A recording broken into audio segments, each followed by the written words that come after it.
All right. Okay, I'm gonna tweet this bad boy out now. Live. This is TransMissions.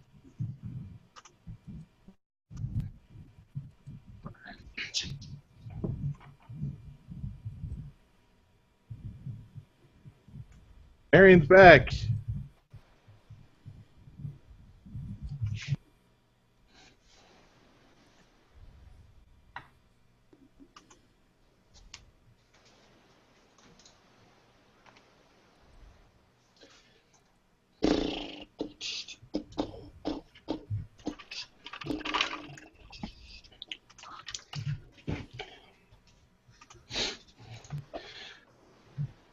All right. If you guys want to retweet that link. All right, fine.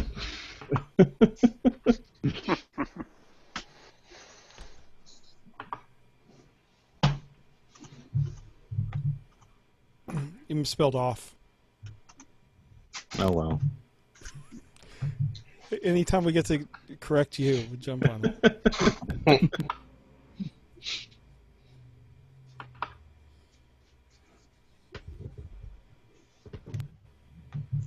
All right, Jeremy and Yoshi, you guys ready for the intro? Would it matter? Yeah. Let's not fool ourselves here.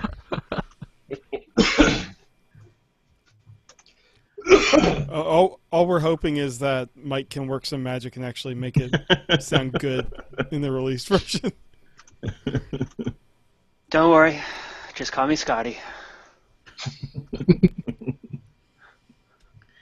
All right. It's going to take 14 hours.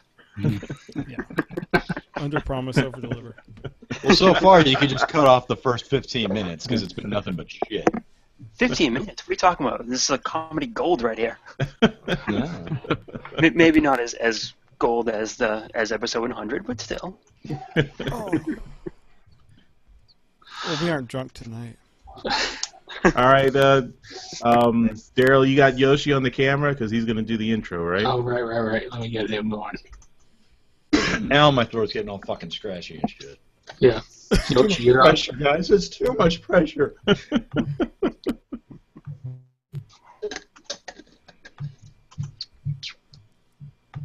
You're up. I know. Is Jeremy ready? Just tell me to go. I'm just going to start saying it. You have to hit the button when you hit the fucking button. Okay. Don't forget to switch. Go ahead. 102 episodes, and you guys do nothing but instill confidence in me. This is 101. Is it? Okay, 101. God, that would kill somebody. We did an episode 0. We have all the extra shows. Thank you, buddy. Thank you. All right, ready. I'm going to reach across borders and give you a hug. Okay. All right. Hello, all sentient beings, and welcome to the TransMissions. So, Don't do that again. Remember, music and then you talk. No. I do the first line where I say, Oh. related to thee, then you hit the button. All right. Then you start talking. Don't, you're telling me live to start. show, folks. Live show. All right. It's like watching a monkey fuck a football. Are you ready? I'm ready. Okay, do you know when to do it this time? Yes. Okay, good. Timing is everything, Jeremy. The lag is going to kill us, though. That's fine. Okay, girls like smooth. Dumbasses. Hello, all sentient beings, and welcome to the TransMissions podcast, where we talk about all news, toys, and comic books related to the...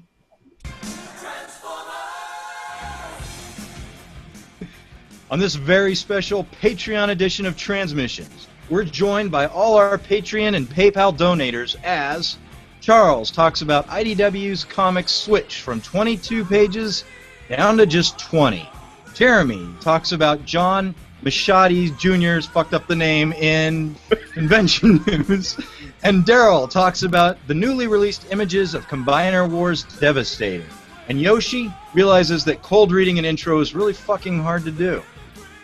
So grab your Daryl Complete action figures and make sure they all have rubber tires, because we're about to start Transmissions. All right, switch to me, Daryl. Nailed it. That's right. Second try. Nailed it. Oh, I need to go to the chiropractor now. All right. Welcome to Transmissions, the podcast that's got unlimited love for its listeners. I'm your host, Charles, a.k.a. Big C, and I'm joined by the excellent Transmissions team. Yusuf, better known as Yoshi. Yo!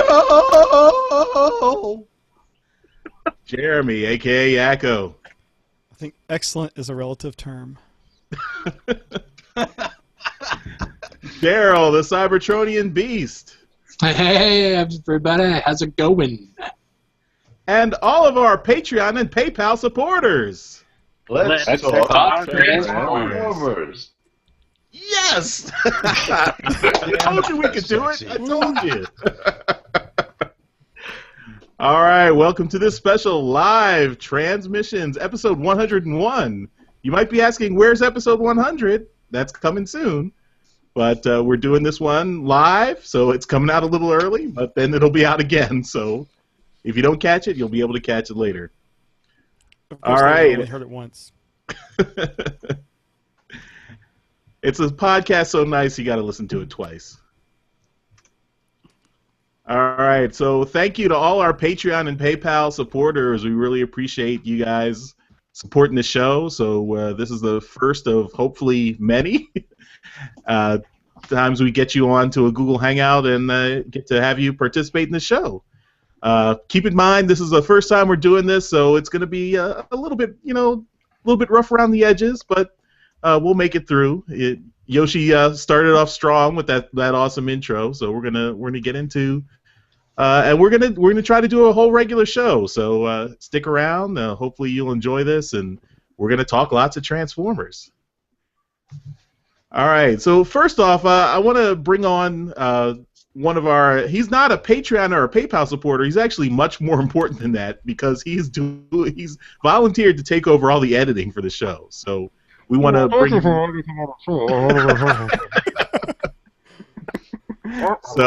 he's. Little deep-on, that's my actual voice.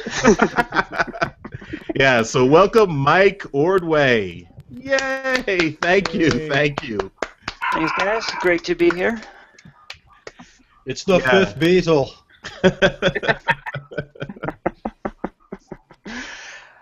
I'm sure good you're the times, favorite so, person for my wife and Charles's wife. Yeah, I know. You guys were telling me how long it was taking you to edit it. I was like, hey, I might as well see what I can do. Help you guys out, right? Oh, that's awesome. That's greatly appreciated. Yeah. It's obviously affecting you because you haven't unpacked yet, sir. That's actually from early February, so. We need Patreon subscribers more than ever, guys. Up until this morning, the shelves back there were completely empty. So you know what? Got a little something up there for you guys. Awesome. Yeah, I buy things. That's awesome. So Mike, Soon enough. are you an old school G1 fan? How long have you been into Transformers? Yeah, I watched it when from the '84 series, right from Gen 1. I was a little young to catch it right on the first year. I think I was like 3 when during 1984. So I did end up catching it, 85, 86. I remember seeing the movie in theaters and all that. So yeah, certainly. I've been doing it been a big fan for a while. kind of took a break, I think, when G1 started to peter out a little bit. You know, just as you know, I got too cool for it. You know, what can I say? Right? And then I got back into it when Beast Wars came out. You know, much like many other people are in the fandom too. So, and I've been kind of going strong since. Nice. No matter what the movie's done. They can't crush our dreams, brother. So, what brought you to Transmissions? How did you find our little podcast? I was working down in Providence last year for a couple months, and I was just trying to find something to listen to while I was at work. So, you know, I took a look at a couple of podcasts, you know, some of the non-Transformer stuff, you know, how stuff works, stuff like that. And I was looking for Transformer stuff, and I found a whole bunch that I was just completely unaware that was around. So, Radio Free Cybertron, Underbase, Transmissions. And yeah, and over time, I listened to like all of them to start with. You know, a ridiculous number of podcasts. There was like 6 or 7 I was listening to like on a weekly basis. And after a while, I was like, you know what? I don't think I need to listen to every single one. So I did trim it down. We're all talking about the same thing. Kinda. Yeah. No, yeah, you are. But yeah, no. I think what really drew me to Transmissions was just it sounded very professional, sounded very straight up, and you know it was had some good editing, and this was before I came on too, so you know. so yeah, I mean, pat myself on the back there. You and Jeremy, I think, wasn't it? Yeah. I can't pat Charles Jeremy. and I were basically learning this, you know, as we went. Nice, yeah. But no, and I remember you guys had put out a request for editing help. I think, what was it, back on episode like 80 or something like that. And you know, I figured I had a little extra free time, so might as well, you know, try to do something a little bit more to help out with the fandom, and you know, try to be a little bit more involved with it. Awesome. What you don't know is their request for editing help was on episode 80, episode 70, episode 60, 54. back at like episode 10, they were asking for help. I forget when I actually started listening. I think it was around, I don't know, right on episode 50, I think. It was, I think, like May of last year or something like that. Okay. So, You've been fucking ignoring our pleas for help for that long? yes.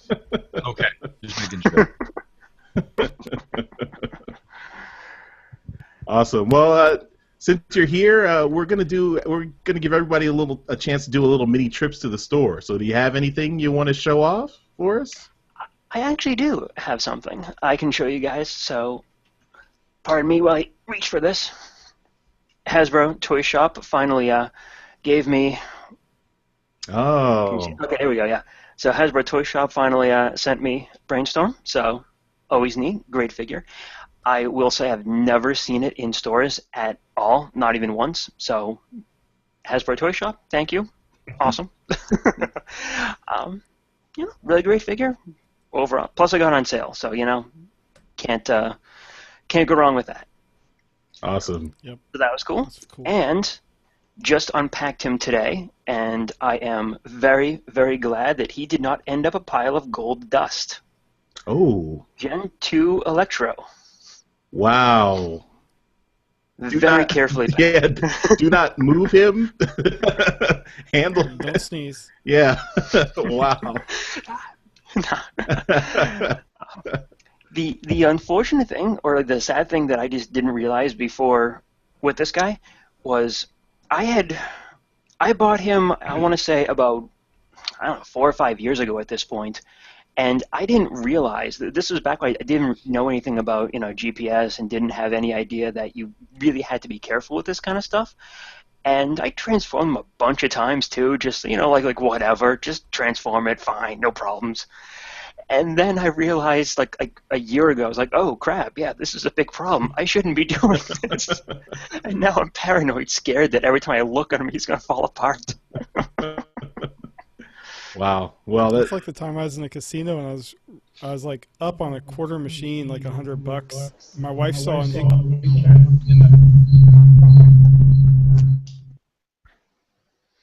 Sorry. She got it. She fixed it. We got her! Yay! All right, we're gonna mute you for a little bit, Marion, but we'll come back to you soon. It's been done. Go on. Right. Oh. Sorry, carry on. Maybe not. Editor, edit this out. See what I can do, right? Truncated silence. That doesn't work so well. But yeah, so, I picked up that kind of stuff, and very, very grateful that my Electro survived the move, so, can't complain about that. And, yeah, I think that's what I picked up this week. All right. You need to find a way to get like a vacuum sealed box so you can have the Electro in it. I know, right? Just like covered in some sort of like gel or something to take every ounce of pressure off his joints. Right. Yeah. Well, he's around for now, and I'm going to enjoy him while I got him still. So,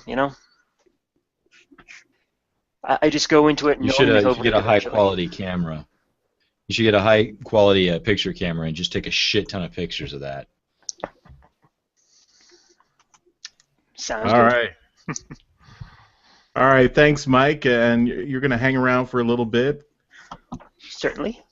And we're going to switch over. So now we got Marion on. We're gonna switch to her because I know it's really, really late in the UK. So let's have a chat with her before she collapses, since she has to go and work tomorrow.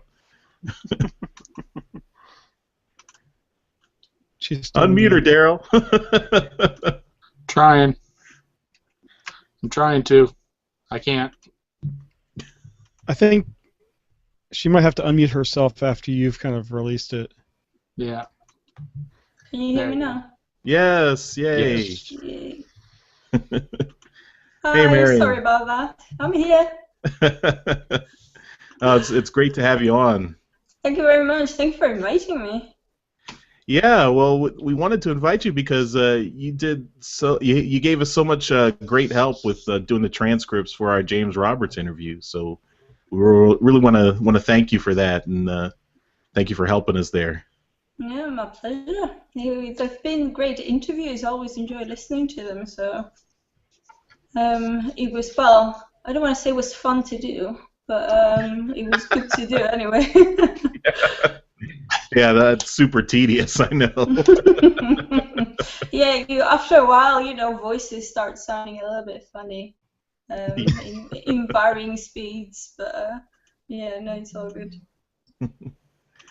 So, how long have you been into Transformers? Did you get started with G1, or were you a little bit later? Oh, well, yeah, I'm definitely G1, although I haven't been in the fandom consistently. So yeah, I started with G1 and then sort of dropped off till I was an adult.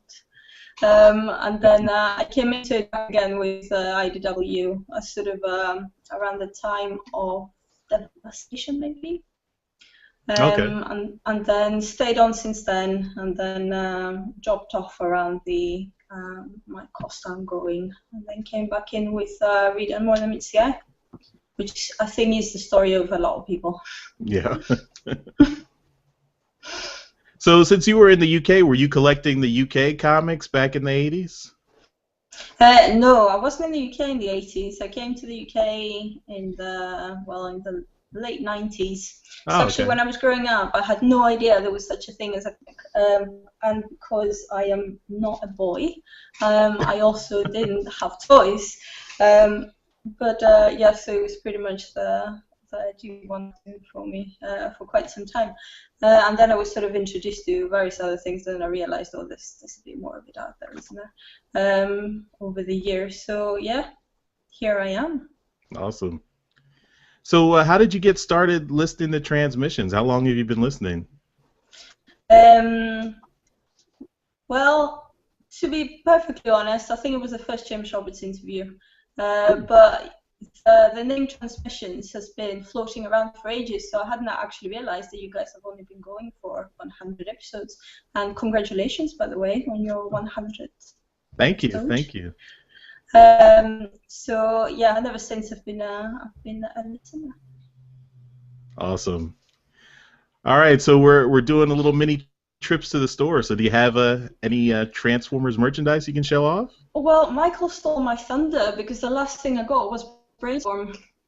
So I'm gonna show you Brainstorm as well. There you go. Okay. There it is. But I've also got this that goes with him. Oh. Which Michael didn't have. A little yellow briefcase. Oh, nice. I think we missed it. We didn't get. Oh, there it is. Cool. Very cool. I didn't have any other toys to show you, but I wanted to show you some other stuff. Okay. I thought I may as well. So this is some of my nice things that this is what auto assembly is really good for. So you get to meet people and you come back with things like this. So that's, well, let me see, show one. And it's signed by both James Roberts and Nick Roach down here. Ah, cool. Nice. So there's that, and then I've also got these two, and these are signed by all three of them because Joanna Lafuente was there last year as well. So I got it signed by James and Alex and her. But my absolute favorite is this. It's Last Under the Records, the collected hardback. So if you give Nick Roach this to sign, what he does is he asks you who's your favorite wrecker, and then he does this for you. Oh, nice. That's awesome. Wow. Nice. Nick Roche drew a personalized record character. Oh, is that Impactor? And So then it is. And then there's a special James Roberts.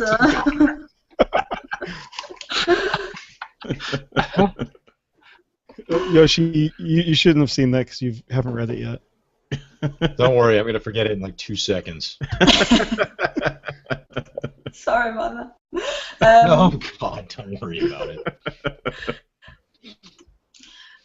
So yeah, well, as it goes, everybody dies. That's a T-shirt, isn't it? Yeah. Spoiler alert. James Roberts T-shirt alert. So there you go. Yeah. All right. Well, thanks again, Marion, and we might be calling on you again if we have future interviews. So please do. I look forward to future interviews. Congratulations again on 100 episodes, and thank you for having me. All right. Thank you. Thanks so much. Yeah. Okay. Speak to you guys later. All right. So you can hang out a little bit, or if you want to drop off, you can. It's up to you. Yeah. So. We'll hang out a bit. Okay. Cool. All right. So let's start off with some toy talk. So Daryl, put the camera on yourself and start us off. Oh man. All right, there's a lot of toy news that came out this week, guys. Let's see, we've got a lot of people looking around for this leader class Megatron that's been spotted out in the wild. But the news that we got is about a add-on kit for it. So let's take a look here and see. I think everyone's probably seen it, but I don't care. I'm putting links in the IRC chat. Shut up, Jeremy!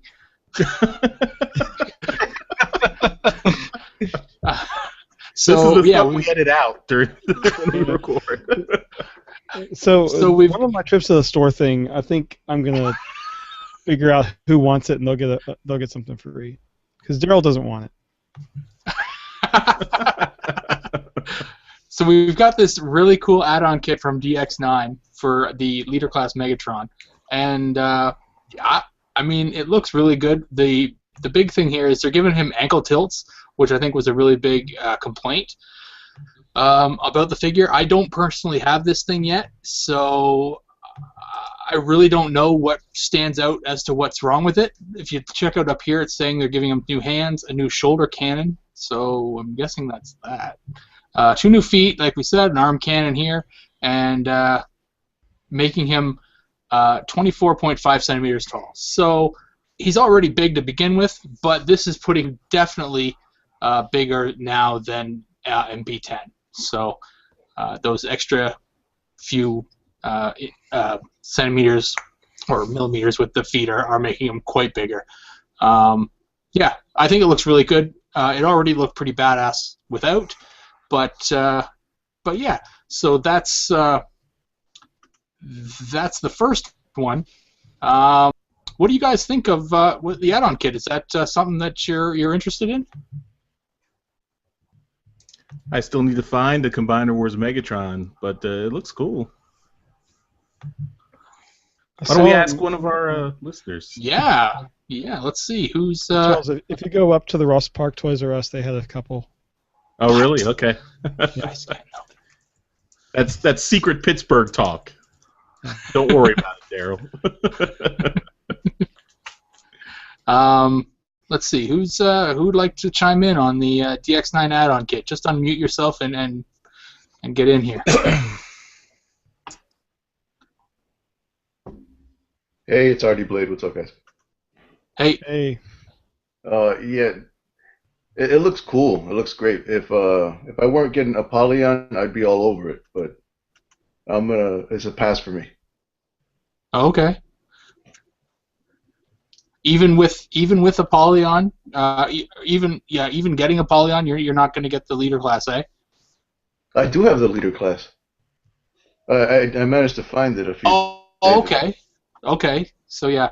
All right. Right on. I'm pretty sure I'm going to get the Apollyon, but I haven't decided on. I guess similarly to you, whether this is worth the money or not.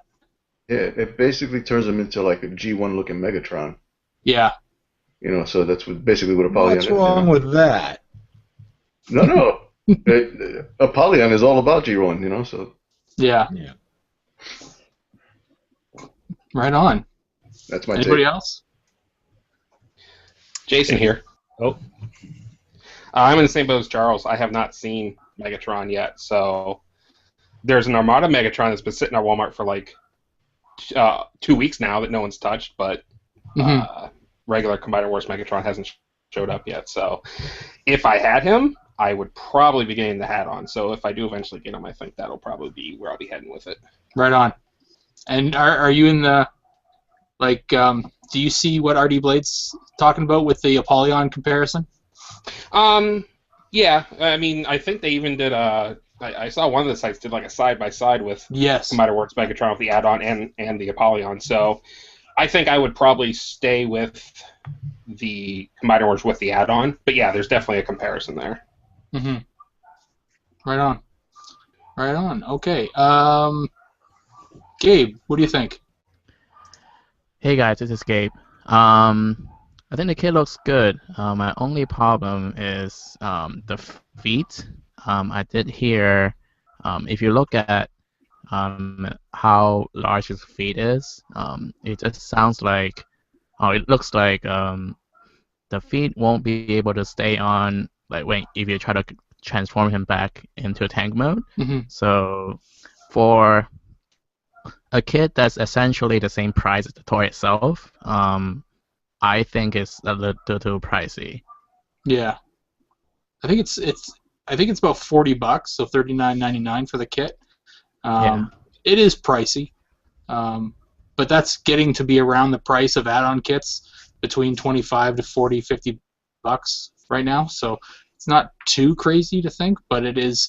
I think you're right, Gabe. I don't think once you apply the kit that you can transform him back and forth. So it would be one of those things that he basically becomes, a parts masher now. So yeah, I don't know. It looks good, I think, but is he G1 enough with it? That's the question.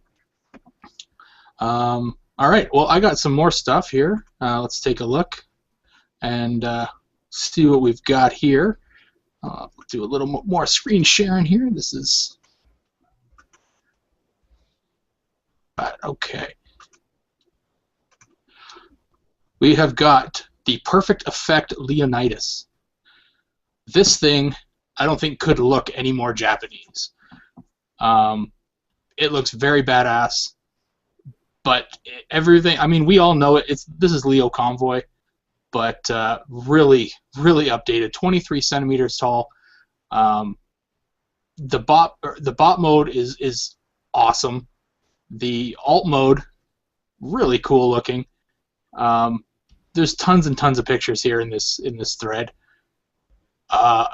Uber cool. I actually was lucky enough to have the original Beast Wars 2 Leo Convoy, and I actually about 2 years ago sold him to Pia, so he's got mine now. But it was a piece of junk, the first one. But this looks really good, and Perfect Effect's been doing some really nice stuff lately. So I have complete faith that this thing's going to be a really nice quality figure. And the articulation on it, this thing looks fantastic. I mean, just look at the poses they've got this guy in here. But yeah, I mean, he's double handing the sword in multiple positions, which is fantastic. The gun, he's using both hands on the gun here. Like, this is not easy to do with a lot of modern figures. So I think this thing looks fantastic. Is that a matrix compartment in there? Oh, right on the bottom here? Yeah, like one of the black and white pictures. Oh, let's see here. It looks like he's opening up his chest. He might have been. I didn't notice it, but it's like the third or the second picture, right next to the red. The Optimus? No, the Leonidas. Yeah. Yeah. I don't know. It looks like it could have housing in there for a Matrix, but I don't know whether it would come with one or not. It just looks like he's holding his chest open. Yeah. What do you think about it, Jeremy? I think it looks good. I've never had a Leo Convoy, and I wanted to get that Robot Masters one from a few years ago, but I never was able to track one down. Mm-hmm. I mean, this guy looks really neat. Yeah. I like how you can barely tell that it turns into an animal, even though it's a robotic-looking animal. Yeah. In the robot mode, they hide so much. Mm-hmm. Charles, Yoshi?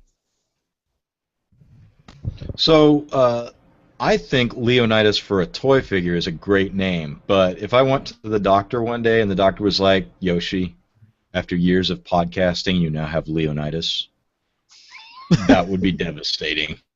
Honestly, it's got that kind of a name attached to it. You could also reenact 300 with him. It's true. This is Iacon. No? Okay. They can't all be winners. Oh, this is that one that you're talking about, Jeremy. Yeah. You're always a winner to me, Charles. Yeah, I see what you're saying here. No, maybe. All right, let's see. What do you got? What else? What does everyone else think here? If I go back to the old screenish here, and somebody jump in. Who wants to talk? I will jump in, if you don't mind. Yeah, man. I absolutely love this. I have one or two. Yeah, I have one or two minor problems with it, but honestly, I mean, Perfect Effect has done some awesome stuff. I know that it's got a reputation a bit for parts forming, which is not completely unjustified, certainly. But honestly, though, I love the look of the figure. I'm definitely going to see if I can pick it up. The only thing I really have to say that I don't like about it is the two guns on the back. They just seem a little bit weird, a little bit out of place. Mm-hmm. The original figure, the original Leo Convoy figure, that it didn't have anything like that. Well, it did have the two cannons in the main. Yeah, it had two missile pods that came out of the main and flipped up, and yeah. So I suppose that they're homaging that, I guess, but I don't know. It just seems like a little bit kind of stuck on there. Mm-hmm. And I know that it does look very, very Japanese, and I have no problems with that, considering that it was a Japanese figure to start with, right? So do you think that your fondness of the figure is based more on the fact that it's a Leo Convoy, or the fact that it's a Perfect Effect figure? Because I can see that you have a Warden behind you. Yep, Warden's awesome. I think it has more to do with the fact that I love the way Perfect Effects designs go. I loved Warden enough to pick it up, and that was actually the first third party I had bought in a while. I did pick up the stuff, some stuff from Fans Project, the Munitioner and Explorer back in the day, and I think that was. Oh, I'm sorry, no, it was the Nova Prime from Make Toys, the Hypernova back then. Yeah. Warden was the first one I had purchased after that, and it was one of those things that just looked so good, even though it was like $150. I was like, you know what, I'm gonna do it. I'm gonna get it. Right on. And I think the same thing with Leonidas. I have no problem with the name, even though I do think that does sound like a disease of some kind, certainly. But yeah, no, sir, I love the look. If it dropped the little gun pods in the back, I'd love it even more. Well, I'm sure you could take them out. I'm sure. All right. Anyone else have a comment on Leonidas from Perfect Effect? So, to me, I love the design of the figure itself. To me, though, it didn't call out enough for the original character. I really hope that they would do some sort of like a recolor that looks like, I don't know, maybe like a black and teal, like Nemesis color scheme or something. There's still time. Yeah, that would get me to buy it, but for the Lio Convoy coloration, I'll probably let it pass. Mm-hmm. Right on. But yeah, the robot mode itself looked just badass. Mm-hmm. All right, I have one more for myself, and I think we'll probably get a lot of people talking about this one. So let's see here. Go back to me. I will screen share and share. All right, and Devastator in-hand picks. This came out this week, and I don't know about the rest of you guys, but this thing looks like a piece of shit. Yeah, we got there's some definite mistransforming going on here. So I mean, going into it with that, that's we know it. There's somebody screw something up already. Just there's something's wrong there. But it doesn't look really good to me. I don't know what to say here. This is it. It doesn't look like a really good quality figure. I'm sure that the connection points are going to be strong. So the figure can hold itself together at such a height, right? It's so big and heavy, so it's got to be strong. But yet, it doesn't look really good quality. You're going to be paying upwards of $200 for this thing. I expected more, really, personally. I don't know. What do you think, Yoshi? Sure. This is and you know this because we host a podcast together. This is the figure I keep going back and forth on, and these latest pictures we've got are some of the brightest pictures we've seen, and these images of Devastator standing alone and in people's hands. The plastic not only is looking really cheap to me, but parts of it are almost looking translucent, and that certainly isn't biting well if they want my hard-earned money. I think based on this round of pictures now, unfortunately, I'm going to go from happy to pre-order it to I might actually have to see one in person before I'm going to do that. Which is really, really sad to take such an iconic character that was guaranteed to sell and disgrace him by trying to save a buck on plastic.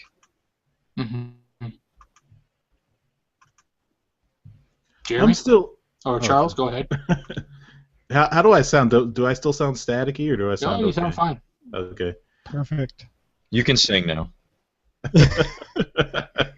Yeah. So, I guess from these pictures, I don't know. I'm still on the fence. I mean, I definitely think I would like to see it in hand before I make a purchasing decision. But I'm still on board with Devastator. I think until you, I mean, I think sometimes pictures can make things look worse than they actually are. But I'm still looking forward to it. So I maybe that's just wishful thinking on my part, but I definitely want to see it in hand before I make a decision, though.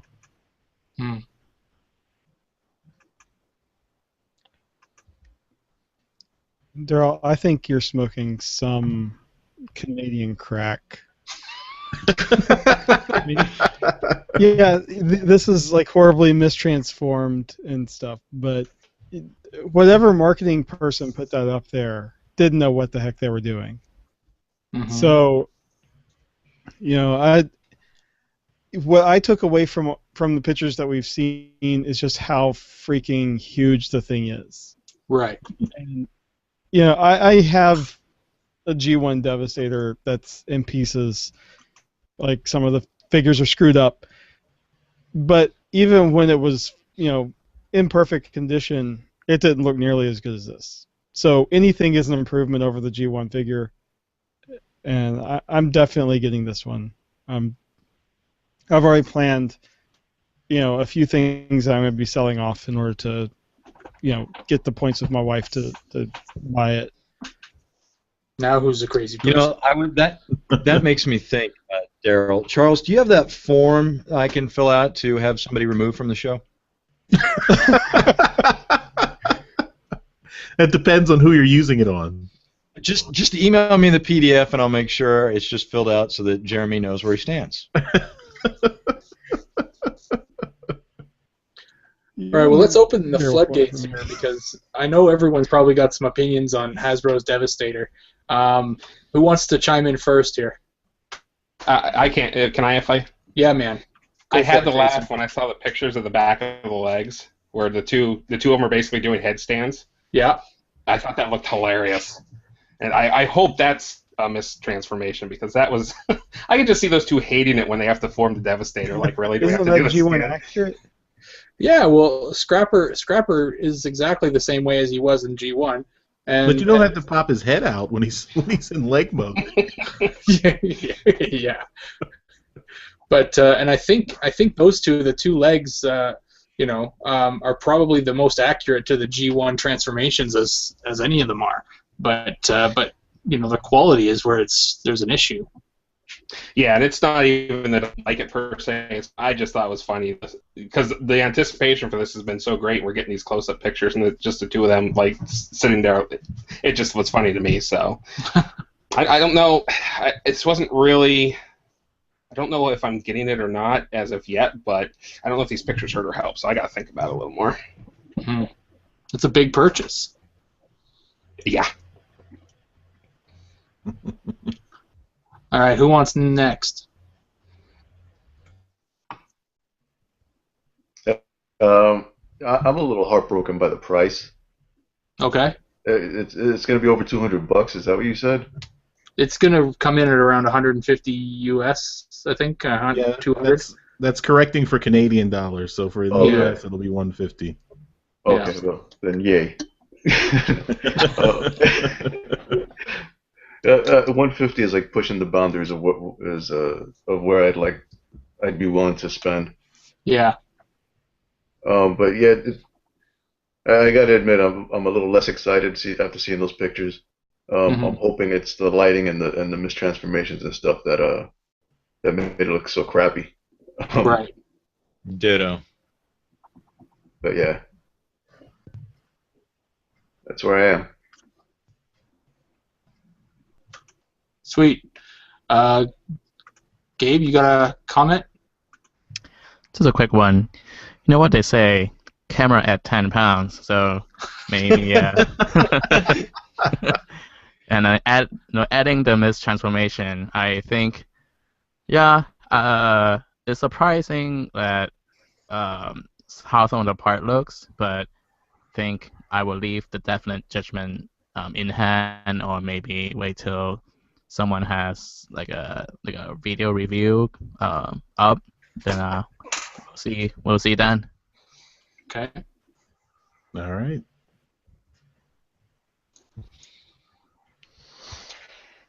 All right. Oh, sorry. Oh, no, go ahead. Go ahead, Mike. Go ahead. I will. Honestly, I really don't know kind of what to think about Devastator. It's one of those things that you look forward to, and once you hear an announcement like that, it's like, oh yeah, everyone is excited for it. But just from the pictures I've seen, I'm not impressed with it. Now, I'm certainly optimistic about it, and I'm certainly hoping that it's going to be an awesome figure. I think it might have the same situation that initial pictures of Superion had, the Combiner Wars Superion. I know when I first saw pictures of it, the gap, or not the gap, but the little narrow part of his waist, that really threw me. I really didn't like that. But actually seeing it in person doesn't bother me much at all. And I like Superion. I like the combined figure. It looks great. So maybe it's just, again, kind of to echo a lot of other people here, just photos. We need to see some actual in-hand photos, and maybe to look at it from there. But just from what I've seen so far, not too impressed. Mm-hmm. The other thing, Mike, I'd like to see Hasbro do is just it would be helpful if they just blew away the mold and started from fucking scratch. It might be a little bit more than they anticipated on that, right? It's a guaranteed sale. You make a good Devastator, everybody and their children are going to buy the damn thing. You make a shitty Devastator, and they're going to say, you know what, Combiner Wars kind of flopped. Yoshi, you can go ahead and buy that $600 giant third-party Devastator. Gigantor. Giant or Hercules. Well, there's a bunch of them out there that are really nice. Well, we'll see at TFCon, sir. We'll see at TFCon. So yeah, I'm optimistic, but hopefully. All right. Right on. Well, Charles, those are the topics I brought today. Let's see what someone else has. All right. Well, let's put the spotlight on one of our supporters here for a little bit. Before we go on to the next. So, RD Blade, you still in there? This is your chance. Turn your camera on. Okay. Yes. Sound excited. Yes. So RD Blade, we want to thank you for your generous donation. So let's start off with that, and thank you for listening and enjoying Transmissions. We hope you're still enjoying it. I am, and thank you for donating 100 episodes to all us listeners. Well, we're really enjoying it, and hearing that people are enjoying it too just encourages us to keep going. Awesome. So how did you get into Transformers? Are you a diehard G1 from the very beginning, or where did you come in? Yeah, I was in from the very beginning. Yeah. It used to come on Sundays, I think at 10 a.m., and that was the exact time that the church bus would show up, and they would throw me on it, and they made me go. So I would miss every episode, and I had to wait until they started showing them during the week at 6 a.m. or whatever.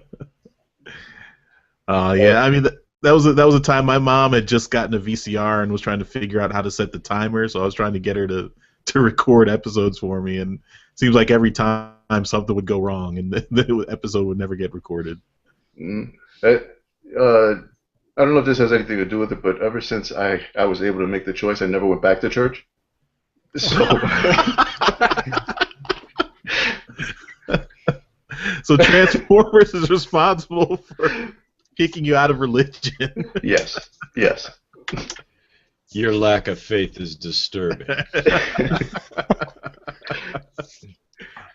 and I got back into you can't force choke you. I got back into it like maybe 10 years back. I started selling them on eBay and stuff, like old G1 toys, and I haven't looked back since, man. I've been picking up every possible thing I could. Awesome. So how did you get started listening to our show? Yoshi, let him go, Yoshi. He might donate more in the future. Let him go. Yoshi like money. Well, I was on a message board, and somebody posted a link to episode 2, which had Proto Man on it, talking about Hot Rod, my favorite character. And I was like, this show's really freaking good, man. You guys, it's episode 2, and you sounded polished and everything. And we were just faking a lot of humor. What's that? We were just faking it. Oh, okay. It worked. You've been faking it really well for a long time. That's what my wife says. Wow, so you're old school Transmissions listener. Yeah. You're one of the 5 people who started listening. Those first early shows. There's only 5 of us? Wow. I'm proud. Well, yeah, it was you and the 4 of us. So. Cool. Actually, I got a shout out to Karuba. I think if he's Karuba was one of our early listeners too. He said he was listening since episode 1. So yeah, I actually didn't write into much later, but yeah. Yeah. Oh, that's awesome. That's awesome. So, so for trips to the store, do you have something you can show for us right now? Yeah. I went to East Coast Comic Con earlier today. I live in New Jersey. All right. And the other ECCC. I met Bob Budiansky. Awesome. And I brought with me some of my original Transformers comics. Uh-huh. Actually, nice. Signed them. Yeah. Oh. I mean, they're beat to shit. So I mean, they're not for resale. I'm not gonna resell them or anything, but yeah. And I also had him sign episode 80, even though he was hesitant. My eyes are watering. He didn't want to sign it because he had nothing to do with the episode. With that issue. And I was like, dude, you created Transformers. And he gave me a weird look, like he was kind of judging me. So I said, all right, it's time for me to get the fuck out of here. And I moved on. But not before buying this from him. Oh. Yeah, the Transformers universe. I didn't know they made a trade paperback of that. Neither did I. But yeah, I was really happy with that. And just around the corner. Bought all the coffees. Kind of unrelated, but I also met Larry Hama. Oh, cool. And had him sign some of my toys. Yeah, exactly. How does that transform? Transforms into an expensive collectible once Larry Hama signs it. Larry Hama's kind of like the stepfather of Transformers. You know, like the kids don't really like him, but they know he makes mom happy, so they don't give him too much shit.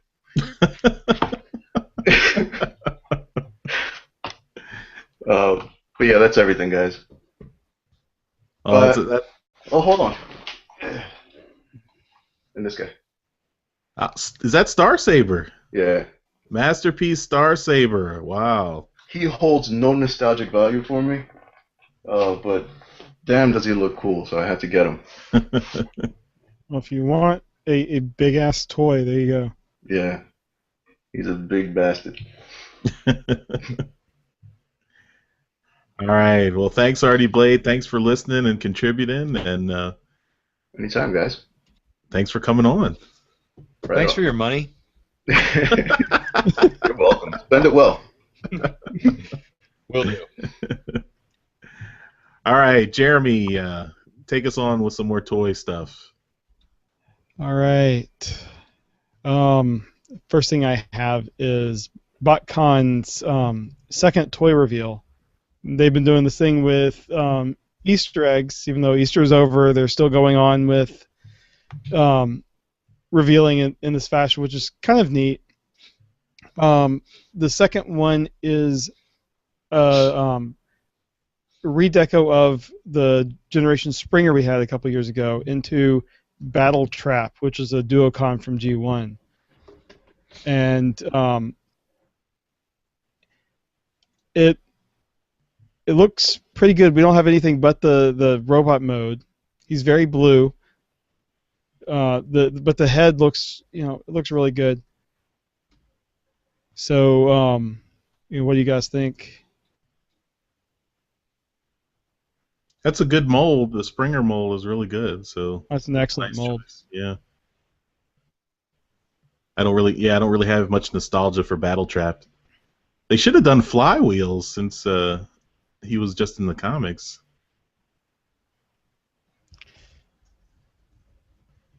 Well, I mean, in the chat, someone just said maybe Blitzwing can be in Flywheels. Ah, okay. I don't know. I mean, it looks like they have a few more big eggs to open, and this one is a Voyager-sized figure. My concern is that this combined with the one that they've already revealed, the blue rat trap, whatever the hell he's called, that's a lot of blue in that set so far. Maybe they got a special on the plastic. Must have. Like, that's a lot of fucking blue. So they did say the next three are going to have less blue, like different colors. So they better. Yeah, it's Pack Rat. Michael just wanted to tell you. All right, Daryl, since you kind of are controlling the Hangout, you want to get some listeners? Yes. Who's up? Who wants to talk about the blue Springer? Nope, nobody does. Don't everybody speak at once. It's okay if you don't, we can keep going. It's not that interesting. I guess I'll jump in real quick. 2 Go seconds. ahead. It is what it is. I think that the Flywheels as Blitzwing might be interesting, but just the monotone nature of the color on it is kind of just, I don't know, just visually a little bit boring. Mm. Don't know if anyone disagrees or agrees with me, but hey, it is what it is. You got my vote. Yep. It reminds me a little of Beachcomber with the head sculpt and the visor. Yeah, yeah.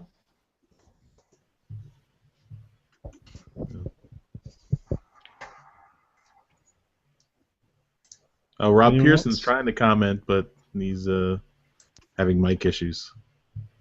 Can't hear you, Rob. How about now? Yep. There you go. Oh, you can hear me now? Yep. Oh, okay. Turn your camera on. There you go. I don't. Did that work? I don't actually want to talk about Flywheels. I think it sucks. Oh. I think the whole set so far sucks, and it's really disappointing if you're going to go to BotCon and that's the offerings to date. But whatever. It was. I like the reveals. I like how they're doing it. They just need to speed that process up because, like Jeremy said, Easter's gone, so it's time to move on. I think it would have been a really good gimmick if they had started it maybe a couple weeks before Easter, and then. Jeremy, you're assuming that they're organized and would think that far in advance. Yeah. Oh, burn. But it's true.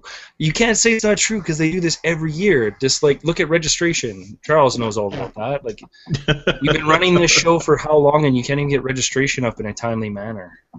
Yeah. It's sad. How long have they been working on a website? Been years. No comment on their website. It's terrible. Jeremy, you're coming through with a little static there. A lot of static. But yeah, the mold is good. Packrat, I have a BotCon friend that's a BotCon whore, if you want to call him that. He has to go. He has to have it all. And he's just like, he's lamenting extremely that he can't go this year. And he's like, just, it's almost crying because he wants that Packrat. I'm like, why? It's just a blue-ass rat trap. Go get some spray paint. Yeah. No, anyway. The rat traps are shelf warming. You can get a ton of rat traps right now. Yeah, they were $8 at Toys R Us here. Yeah. So I grabbed a couple. Good presents for nephews and all that. That's what I usually do when Toys R Us puts those, like they had Beast Hunters for, what, $4.44 or some silly thing or whatever. I bought like 2 dozen, and every nephew got 2 or 3 of them for birthdays and Christmas, and Nice. they're all trashed, and I don't care. But you have to pass that on. Yeah, I know you do. They're all Daryl complete now. But they, it's good to share that with the young crowd, right? You got to get them interested, or else our fandom will grow with the young kids. Yep. So, all right, move forward.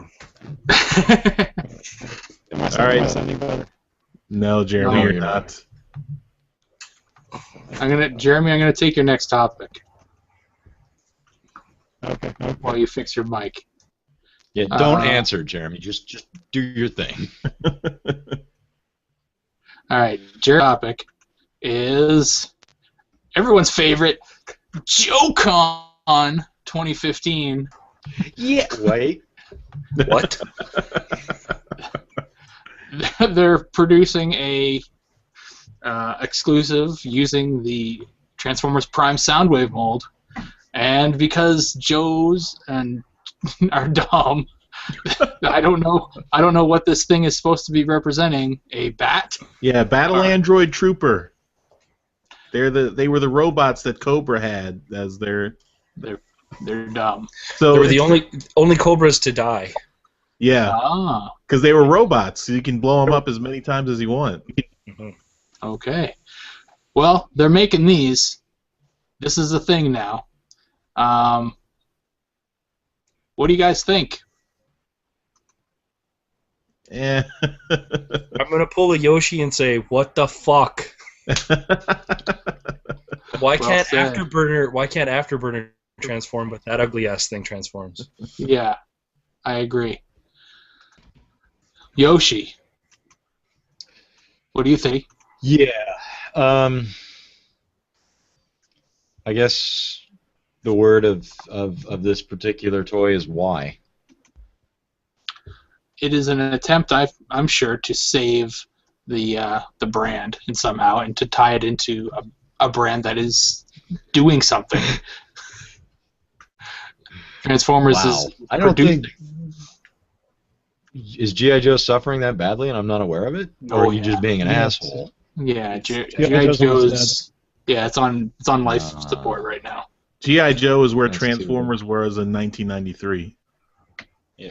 You would think, if they were to make a good comic about Transformers versus G.I. Joe, that might help.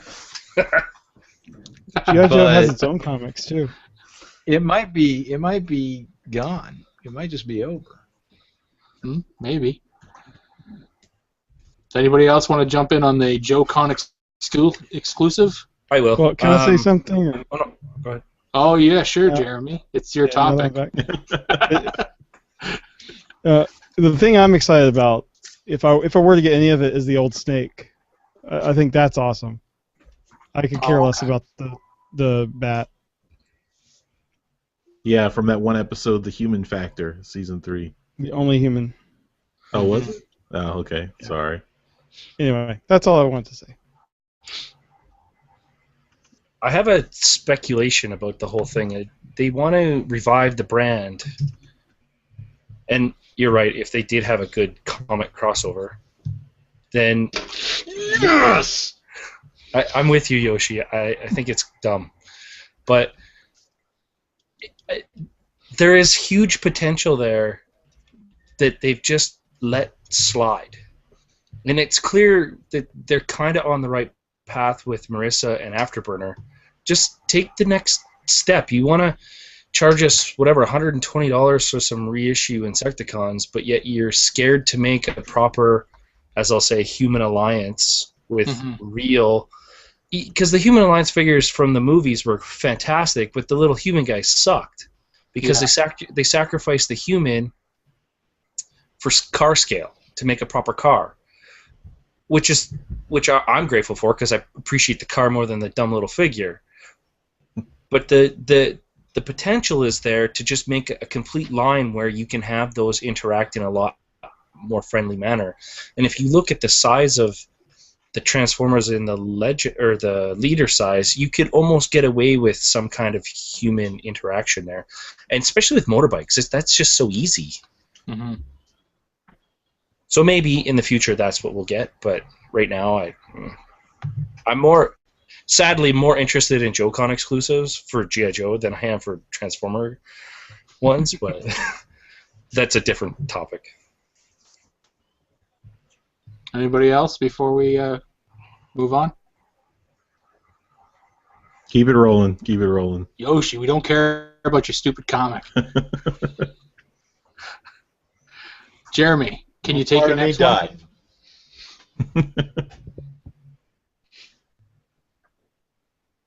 Jeremy, we can't hear you. Because I'm muted. How about Every fucking episode, man. Every fucking episode. Yoshi, you're the king of mutes, so don't even start that. RD Blade wanted to comment, looks like. Okay. RD, go ahead. Oh, no, when I wrote I do, I was talking about, I was responding to you saying nobody cares about your comic. Oh. I care. You know what, RD Blade? You and I are going to start our own podcast with blackjack and hookers. Especially hookers. Hookers. All right, Jeremy.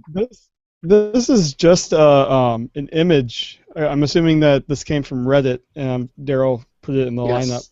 But someone just took a screenshot of an eBay auction where the Generations GDO Brawn, which is a remold redeco of the it's the first edition Transformers Prime bulkhead, right? Yeah. Yep. Okay. So when we ask a question like that, Daryl, if it's toy related, you're supposed to answer. Did I not answer? I answered. I said yes. Well, it's just I have a big lag, I guess. Anyway, this thing sold on eBay for $1,136.11. Free shipping, though. Crazy. Yeah, free shipping. I hope so. This was an unreleased figure, and I think it was they dropped a line before they released it, but this is full in packaging and everything. So it got really close, and they just dropped it. I tried my best to collect as many of the GDO figures as possible, and here in Canada we got pretty lucky because they came. All the GDO figures came to Canada before they went to the States. So I mean, I got all of the Legends class figures, or the Scout class anyway. The Legends class actually never came. I never saw them. But all the Deluxe class guys, the Voyagers, I got all those. But these Leader class ones, they never showed up. Yeah, it's unfortunate. I probably might have picked this guy up. But yeah, the only one that seemed to take off and be very popular was that Deluxe class wheelie, and yeah. But it's interesting to see that this thing, which never really got released, sold for over $1,100 because somebody out there was just had to have something that was unreleased. Yeah. So, I think now that this is known. Go ahead, Josh. What? I said, do we know, was there a bidding war, or was it just a flat out, you want this, you have to pay? Those are 49 bids. Yeah. Wow. Huh. I think now that this is known about, we'll probably either see this one go up again or there'll be a couple more that show up. Mm-hmm. Yeah. No, it's very cool. So any comments from the Peanut Gallery? Rob says that more will show up. My guess is more would show up because it's a product sample that they would distribute out, right?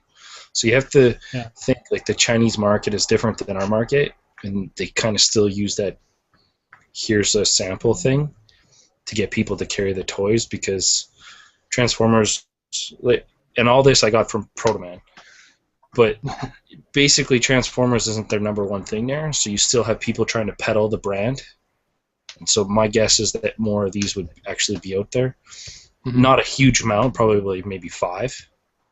But I wouldn't be surprised if a few more showed up, or, those big whale collectors that, you mystically hear about but never see or hear from. They may have 1 or 2. Mm-hmm. But other than that, it looks stupid. What does anybody know what GDO stands for? I could never find out when I was trying to collect. No, it stands for Generations something overseas or something like that. It had something to do with it being released in the Asian market. It was a dumb acronym.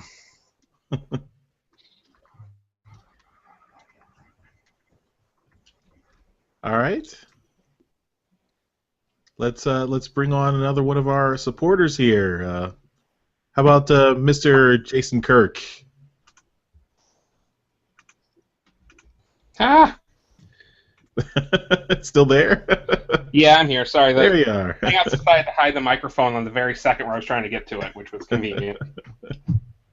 So, hi everyone. How you doing? Good. Pleasure to be here. Yeah, thanks for joining us, and thank you for your generous contribution. No problem. I have no problem supporting podcasts that I like. So, and I've really been enjoying you guys. I know you're going to ask me, so I'll just come out and say it. I started listening. Just take over the show. Just take over the show. Oh yeah. It was actually James all these questions. Yeah. It was actually when James Roberts tweeted out your interview with the audience, and that was my first episode. Oh, awesome. Okay. And since then, I've actually gone back and listened to your first interview with him, and I've gone back and listened to a few other ones too. But I've been listening since that podcast. I've caught every show since. So. Awesome. Thank you. No problem. Just for my own personal knowledge, do you listen in the car? Are you listening at the gym? Are you listening in the bath? What's going on? I actually have the fortune of being able to listen to podcasts while I'm at work. Because I'm at a computer all day, I don't have to talk to customers. I love it, and I can get it. That's why I listen to so many, and it's probably one of the reasons I actually like my job, because I get to just sit there, put my headphones in, and no one bothers me. I just get to listen to stuff I actually care about. Sweet, nice, awesome. Living the dream. I'd say so. That's a very cool Starscream poster you've got there behind you. I can see. Yeah, I got that last year at Baltimore Comic-Con. Cool. So there's actually a surprising amount of Transformers stuff there. So I picked that up, and I picked up a couple Autobot and Decepticon group posters for the. I had a son in January, so I picked up some stuff for his room to hang up there. So start them early. Oh yes. Well, big congratulations to you on your new son. That's awesome. Well, thank you. I appreciate it. It's been a fun 3 months. Thanks, Hershey. Just wait till the teeth start coming in. Actually, they already are, if you can believe that. Wow. Okay. Yeah. So I'm getting all the fun at once. Yeah. We're going so you through that too. Did you get started from G1, diehard G1 fan, or later on? Nope, I started watching G1 when I was younger, and I believe that Transformers the movie was my first movie in a theater, so I got my heart ripped out in a movie theater nice and young when Optimus bit the bullet.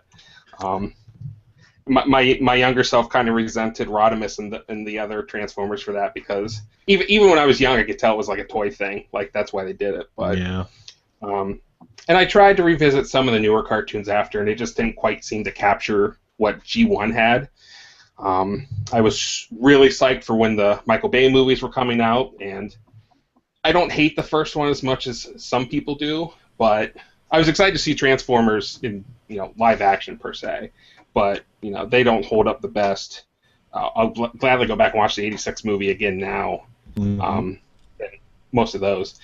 And then recently I got back into it all because of hearing on I was listening to a comics podcast, and they were talking about how good More Than Meets the Eye was. So I made a mental note to make sure I checked that out. And then they mentioned that Starscream was the ruler of Cybertron in Robots in Disguise. And I stopped what I was doing. I just went and got all the books because I was like, this I have to read. So the comics More Than Meets the Eye, obviously you guys know how good it is. And just every issue, it's got me back into Transformers in a big way. So big ups to James Roberts for that. And I love it when you guys have him on. He's always a good interview. So awesome. Yeah, we love having James Roberts on, so hopefully we can get him back pretty soon. I hope so. Yeah. Maybe at the end of season 2 we'll want to talk about some more heartstrings he's ripped on and all that fun stuff. All right, so give us something to show for trips to the store. Do you have something you can show off? I actually do. I have Combiner Wars Optimus Prime. Got him actually off of Amazon because he was like $5 off of what you would get him elsewhere. Couldn't get him like in any stores because the Combiner Wars stuff really hasn't come out in any of the local stores. So he's pretty good. He's actually only the second Optimus I ever owned. I actually had Power Master Optimus Prime back when I was way younger. So, and I don't know whatever happened to him, but I don't have him anymore. So Combiner Wars is a pretty good figure. I mean, obviously, since he forms with the other ones, he's a little limited with because they had to add a few extra things to make him work that way. But I'm happy to own an Optimus Prime again. And of course, I get all the comics. So I got More Than Meets the Eye came out last week, and I get mine digitally. But because I was on the show this week, I know there's been controversy. I bag and boarded my tablet. I just want to make sure it was safe and there was no problem. So just wanted to make sure I had that. But so yeah, take it to the comics and stuff. But hopefully I'll be able to get some figures. I'm sorry, Yoshi. I love you, man. Hey, Charles. Yeah. Could you send me the paperwork so we can issue Patreon refunds? No, you guys can keep the money. It's fine. No, Yoshi flipping you off is one of the perks for Patreon. I saw that. That's how you know the show is legit. But if it makes you feel better, Yoshi, I'm with you on Transformers G.I. Joe. No good. All right. I have to say this right now, because every time I bash that terrible, god-awful comic, Daryl is by my side like a woman who will not give up on the man she loves. And you guys aren't giving him the praise that he deserves, because he's got my back every time that comes up, and I got his. This is a dual effort. It's not just me. I love everybody. Well, Daryl didn't flip me off, so I didn't have to get on his good side.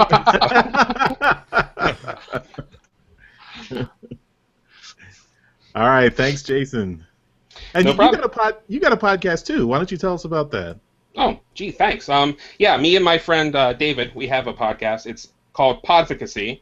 So basically, take advocacy, put pod in the beginning, and we just wanted to do a podcast where we highlighted the things in pop culture we like TV shows, comics, movies, like all the Marvel shows on right now, and talk about that stuff in news.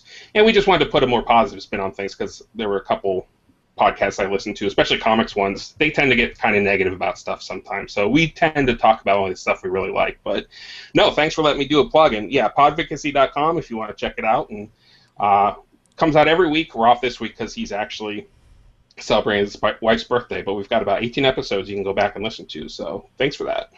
Awesome. So you just say you have a podcast talking about stuff you like after you bash Transformers vs. G.I. Joe. I'm not on the show, so I can do that, right? I do talk about right. more than meets the eye, probably more than I should, but you know. All right, that's incentive to listen then. That's right. All right. Before we move on, can we? I guess I'm gonna ask for some volunteers to jump off now because we do have a couple of people who are waiting to get on. I know Dual Mirrored Gridwork and Dinobot Maximize are trying to get on. Oh, I can jump off. That's fine. Oh, well, thanks, Jason. I wasn't asking specifically for you to volunteer, but thank you. No, that's okay. I'm sure the baby will be up soon and stuff like that. But no, it was a pleasure to be on, and I'm happy to get off so someone like Dinobot Maximize get on and enjoy the show. So. All right, thanks. And RD Blade has said he's going off too. Thank you, RD Blade. We appreciate it. Y'all want me to go? I can come back next week. Jeremy, we need you on. Sorry. All right, Yoshi, you got some toy topics to talk about. Sure. Let's see what Daryl gave me this week. Let's see. Did you want to wait until the other people got in here? Well, looks like we got DMG on. Oh, okay. Already. That was quick. You want to get him in here and get these people in here, tell them the scoop of what we're doing, and then we'll continue on. This is an edit break, Michael. Mark. Really? I didn't guess on that one. You want this part right here? You want that edited out? This fucker is in charge of our episodes. We're screwed. Michael, since this is, I guess, an edit break, I don't know if you saw in the chat, but when I fixed my microphone, it killed my recording, or it stopped my recording. So yeah, I did see that. I am recording mine in Audition as well, so. Okay. Jesus Christ, you can hear the stress in his voice. No, it's gonna be all right. Oh my God, no. Well, I mean, you can use the backup to kind of line up. Yeah, that's what I was planning. One thing I really need from yours is the markers you have on there. So just make sure you. Okay, I have most of them, but I have everything up until mine died, and then. I assume you have the stuff after that too, right? Yeah, I've missed a few of them, but. Okay, no worries then.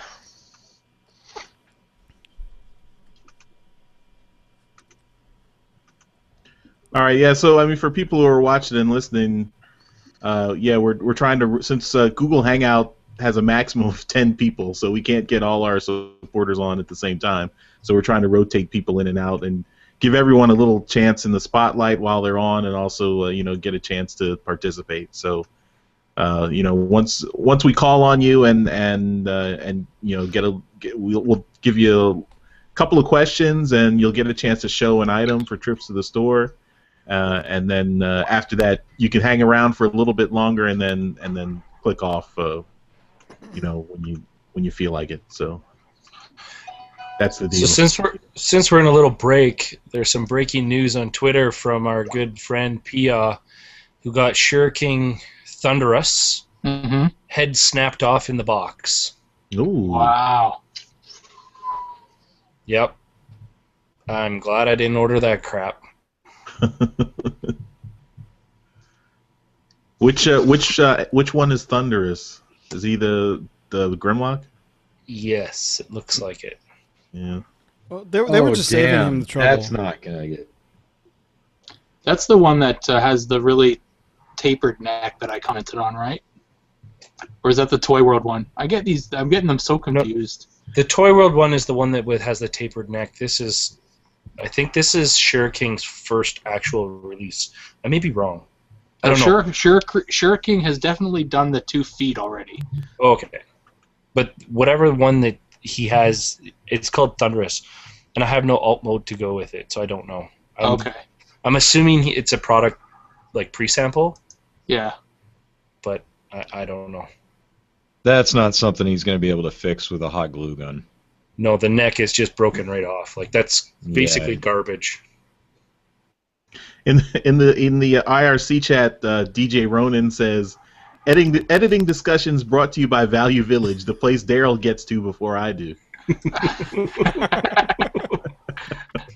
So Daryl, you've got some competition at Value Village, but apparently you're beating them out every time.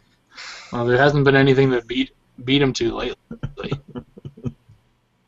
Just for the record, that's an Ontario thing. We don't do that out here.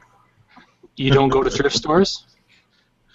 I've tried the Value Village thing when I first started collecting, and no. Anything that was of any kind of remote value, like G1 stuff, they put in a separate case, and it's kind of like they just flipped up eBay and found some prices and threw some not good prices. Oh, you just have people that are working there that know what they're looking at. Yeah. You need to find one where they employ morons. No, I just don't go. I've found G1s in Value Village before.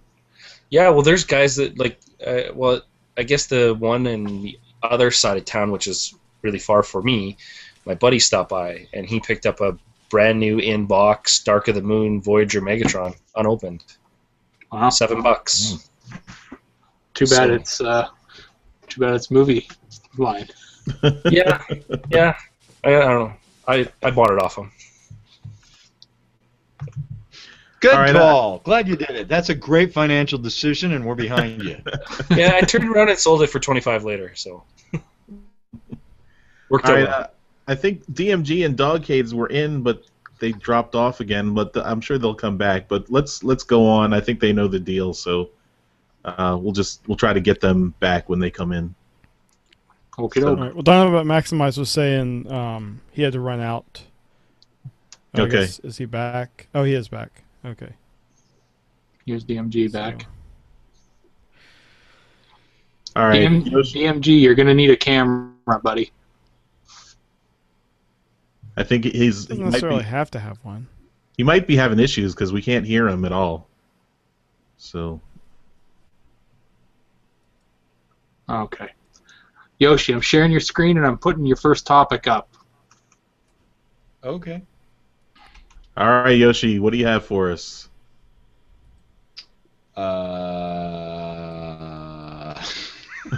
Okay, so this is a good piece of information for those of you who live in the land down under. Australia has confirmed that they will be, or the land of Australia. This news article is confirming that they will be getting MPO6 Masterpiece Blue Streak, and of course Star Saber. But I believe we knew that already, and they're going to be getting it. Looks like before the rest of us. So my address will be in the show notes if you want to send me one. Daryl? Yo. Any extra things I'm missing here? Well, if you recall, we heard that Australia was going to get the Masterpiece Ultra Magnus before everyone else. So it's not big news that they're doing this, but yeah, it's still pretty cool that they are actually getting it. But it does sound like the Blue Streak is in a Hasbro box, so yeah, that's pretty cool for me. Yeah, no, it'd be nice to see those reviews, I think, and just to know that we're getting the same kind of quality from these masterpieces that we already have before they get here to the U.S. Yeah. Why don't we go to some of our Patreons here and see if they're excited about this figure? Yeah, who wants to talk about the new masterpieces? Yay.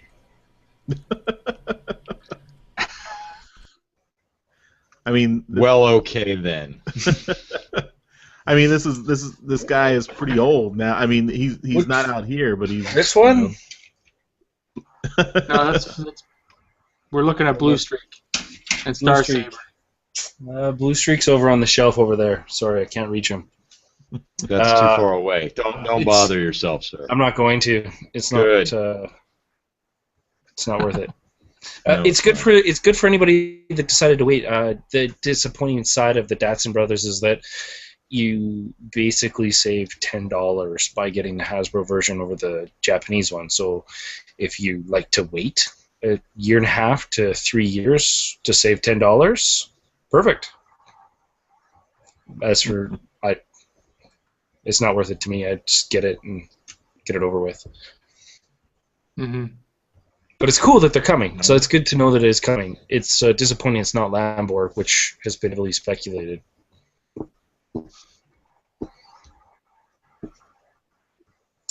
Yoshi, you get it? Yeah, I'll get it. I'll be that guy that's watching the news sites for when it's on order for Toys R Us, so that I can get it up here in the great white middle of fucking nowhere. I will happily ship stuff to you, Yoshi. Canada loves you. Which is surprising, considering how much he insults Canada. Yes. Well, the thing is, totally... I can't punch him because it would just wreck my screen. So this is. I'll just kill him with kindness. I know that when Charles kill him with kindness. I know when Charles and I cross the border into Canada, and they ask us if we have anything to declare, he's going to be like, "I have a Yoshi." They're going to be like, "Oh fuck, get out of the car." Yes, Daryl and I have already called. Yeah, you've called ahead. You've given him my picture. There may be a welcome basket of soap on a rope. Tasers and mace. Yes. I'm getting him a pack of Thrills gum. Oh, God. What is that? You'll see. It's ass in the form of gum. It's gross. Why can't you just hand me a Kinder Egg like a true Canadian? Why does it have to be ass gum? We will give you that after. Because you have to have the ass gum first. To get this shit taste out of my mouth. Anyways. All right, next one, Yoshi. Yep. Yes, sir. All right. Let's pretend like I'm not just seeing this for the first time. Takara Tomy is pushing a campaign out for G1 collector cards. And their example here is Generations RC.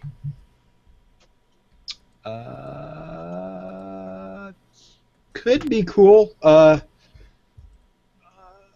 know what? I'd have to see these. On eBay, I've gotten to the point where I'm kind of like...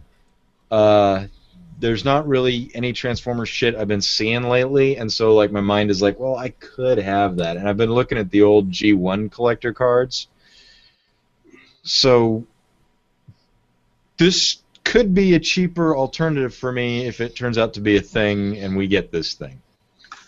Well, they're going to be harder to find because they're only being sold through the Takara Tomy Mall. So it's not going to be something that you're going to be able to just say, hey, I want this card and this card and this card kind of thing. Right. It's going to be something that people of Japan will have a lot more access to.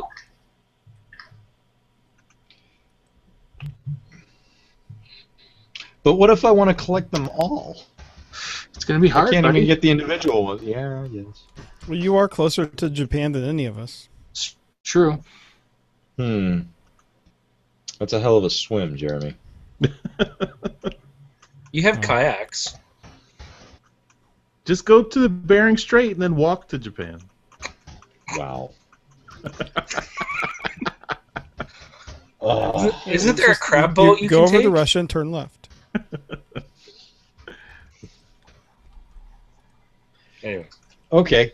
So if I can say about the collector cards, it seems to be an Asia thing that they like that. It's just like the coins. They like those things, whereas in North America, there's no market for that stuff. Nobody cares. Unless it's Magic. Yeah, I guess, if you like that. Or Pokemon, but who cares about that? But I noticed the all third-party stuff, right, comes with a collector card.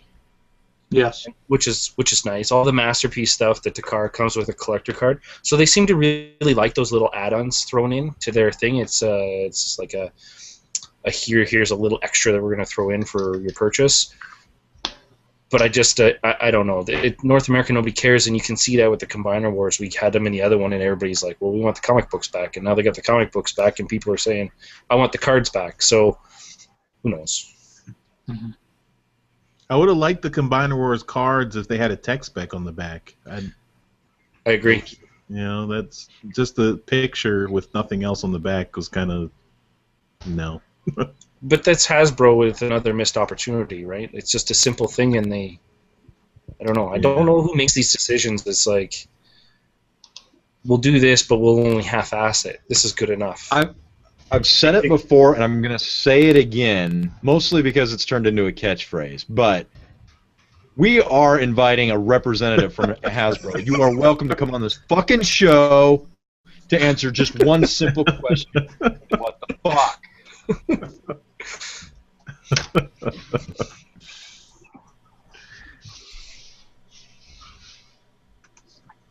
What the fuck? All right, Dinobot Maximize wants to say something. Unmute him.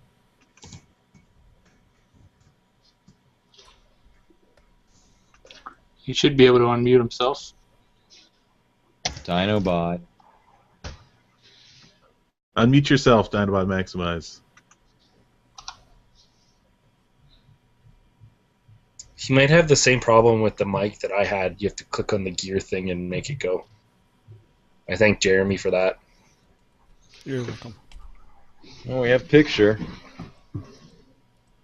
We can see Dinobot. No, that's Make sure you put on your DMG. pants. Oh, never mind. Hey guys, can you hear me now? Yep. Yep. Alright, cool. I was just making sure it's working on me. It wasn't giving me some problems on my end. You can turn your video on too.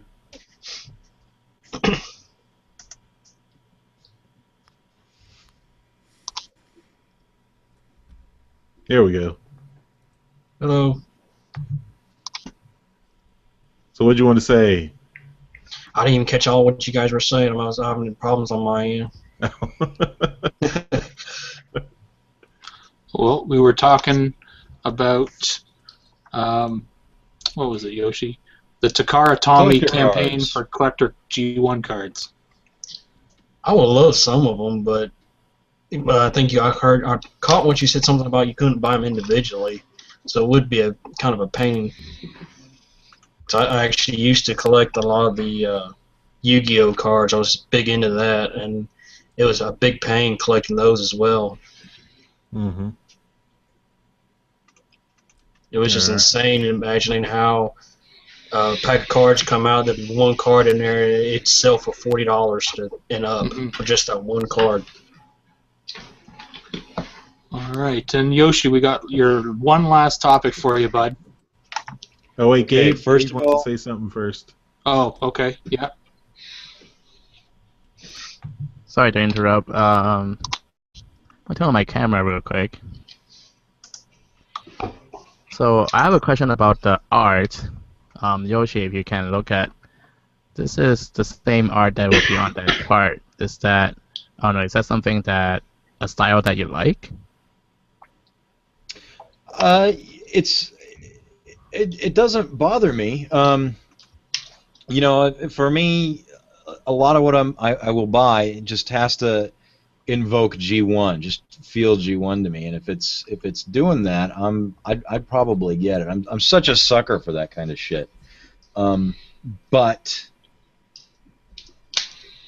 I think what bothers me about them is that just the backgrounds are so generic. But you know, the old ones I'm seeing on eBay too have very, very generic gradient backgrounds too, and that's what bothers me about them. I just kind of feel like they could have put a little bit more effort into it, and they would be something really special. But you know, if you remember, you know, back in the '90s, we had an explosion of card interest when Marvel released comic book cards of all their characters. I mean, that was like fucking couldn't buy enough, and all of a sudden absolutely worthless, and then you couldn't get rid of them fast enough. and that's kind of siding on what Rob's saying. You know, we in America have lost interest in collector cards, but you know, if I saw them on a store shelf, would I buy them? Yeah. I mean, what was it? It was last year. Every one of us, I think we showed up at the same trips to the store with a fucking deck of playing cards of G1 figures that Hot Topic released or somebody. So, to actually answer your question, the art doesn't bother me. If the rest of it doesn't invoke G1 as much as this RC figure does, I'd be turned off by it right away. Okay. Are you sure, Yoshi, it's not because they're rubber tires and you can't really bag and board them?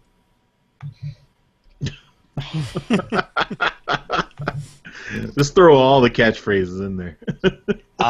You are so lucky you paid. That's all I can say. You can bag and board cards very easily. All right, we've got one more topic for Yoshi here, and then we can move on. Yes. I should thank you, Daryl. I should thank you immensely for this one. Yes, I think you like this one. Toy. Clothes are not toys. This is not a toy, but I'll be happy to talk about it. We have official Transformers printed apparel by Mitmunk, or whatever you want to pronounce that as. And we're presented with a very, very nice image here of two ladies, one wearing essentially printed on spandex Megatron, and one's wearing Optimus Prime. And the Optimus Prime girl is wearing something that looks a lot like Back to the Future boots, Charles. Oh, yeah, that's interesting. Yeah. And since there's a lady in my wife, I might just order this for fun. Does it not make anyone else's OCD kind of go crazy when the boobs are crooked here? Gotta say, that wasn't my first concern, Daryl. It's just you, Daryl. I'm sorry. I didn't notice that. It's a straight line and it's crooked here. I don't know. If you're gonna have it crooked, maybe put some damage on here or something. I don't know. It could be that one is just bigger than the other. Hey. So don't complain. I'm not complaining. I'm just making a comment. I just think these are ridiculous. So they're selling for $75 a pop. Steal. Okay. No, I mean no. I mean I can't imagine any woman wanting to wear these. Yoshi, I don't know. You should wear that to TFCon. Oh, I guarantee you the boobs will not be symmetrical. You can get it for some, role playing in the bedroom. Cosplay. Yeah. Then why didn't they make RC? Good question. Yeah, you're damn right it is. My for $75, this is just insane. But the first 20 get a free T-shirt. Woo! To any ladies watching, what's your opinion on this? K-Girl, you're still on there. What do you think about this? If you can give us a response in the chat, we might have to wait a minute or so till the chat catches up with us. But I wish Marion was here so she could give her opinion on this. K-Girl probably already ordered it and is wearing it right now, just waiting to come on. No, I think K-Girl's got a lot more sensibility than that. Oh yeah, I agree. It is ridiculous. I guess if you want to be a cosplayer and you just want to do it quick, there's $75. Bam. And that granted, if you do, and you guys have all been to cons, you do see some girls that just put something like that on, and you find yourself looking. So I don't know. It might not be a bad thing. It might not be a bad thing. We're gonna see these things eventually at cons, and girls. Yeah, well, I don't know. Girls show up at our cons. I don't know. Is it just a sausage fest at your cons? I don't know. K-Girl says laziest cosplay ever. Yes, I agree.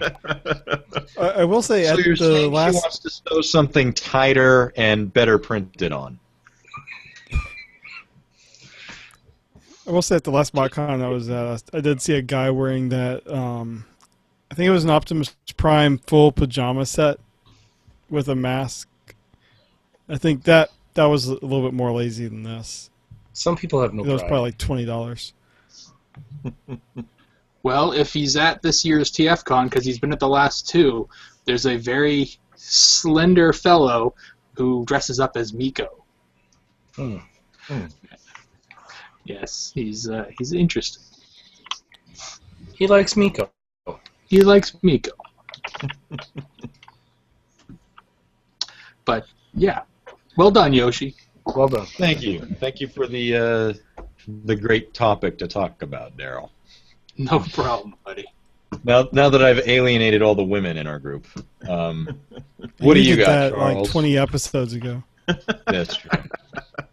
If All they've right, stuck around this long, they know what they're getting into. Charles, what do you got? Let's bring us home. Before we go to my toy topics, we got to shine the spotlight on another one of our supporters. Let's give it to DMG since he's got to go to work early in the morning. So, Ilmir Gridwork. Hey. How you doing? Tired. Yeah, so thanks for joining us, and thanks for being such a big supporter of the show. We really appreciate it. Hey, no problem. Now I can put that on my earn list. Truncated silence. Sorry, how long Yoshi. have you been? So you've been into Transformers since G1, right? You've been since the beginning. Since '84, yeah. All right. So have you stuck with it the whole time? Have you gone out and come back? Yeah, there were times that the fandom was my particular fandom was in a coma from time to time. But I think pretty much after Beast Wars, it kind of reignited things. Cool. So when you find out how much is going on with between the end of G1 and then Beast Wars, how much stuff the Headmasters, Master Force Victory Zone, and all that good stuff was actually out there that we never heard of. Mm-hmm. Yeah. Yeah, I'm still kind of ignorant of the whole Japanese stuff. There's a lot there. There is a lot there. So, hey guys. So, what turned you on to our little podcast? 'Cause I know you were one of the early listeners. Like around, you started listening like December 2013 or so, didn't you? That's an interesting question. I want to say I started with episode 16. Actually, I heard through Radio Free Cybertron. Oh, cool. Yeah, Rob Springer, I think. Yeah, thanks for Rob Springer. Yep. And then you get a person that sends you a lot of feedback. I don't know who that would be. By the way, the feedback beast needs to be fed here fairly soon. You're getting as much of a backlog as Yoshi with the list. I'm sorry, Yoshi. I didn't mean to set that up. No, it's fine. You paid to beat on me. I'm not. But just for the record, Yoshi, one of the items I'm going to show off has something to do with you. Okay. Yeah. All right, yeah, so let's do it. Trips to the store featuring DMG. Show us your wares and make us jealous. This will be kind of heavy hitting, guys, just for the record. All so right. if you want to bow out now, you've been warned. Okay. Where should we start first? Well, I don't know if you can see this one, but I got this lovely lady here recently. Higher, please. No, that's better. There you go. Windblade. Are you able to give us some more light, or is it you need it to be that dark in there? Hold on a second. I can probably help you with that. Just give me a second. Please wear pants. Please wear pants. Please wear pants. Please wear pants. Please wear pants. Thank God. I thought pants were optional here. Oh, they are. For official hosts. Oh. Well, I have no pants, so I won't stand up.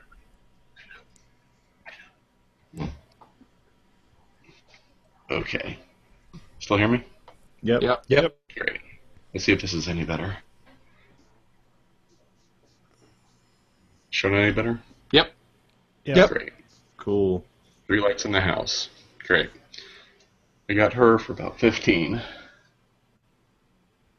And then this one has something to do with Charles, but there will be a little bit of audio for this one. So let's see if I can do this right. You ready, Big C? I'm ready.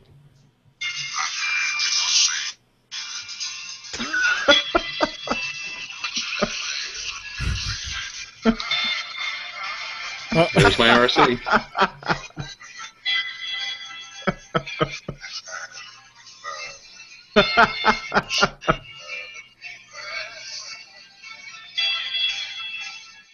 You should know these lyrics, B6. You should know these. I can't do it justice. Nah. That's okay.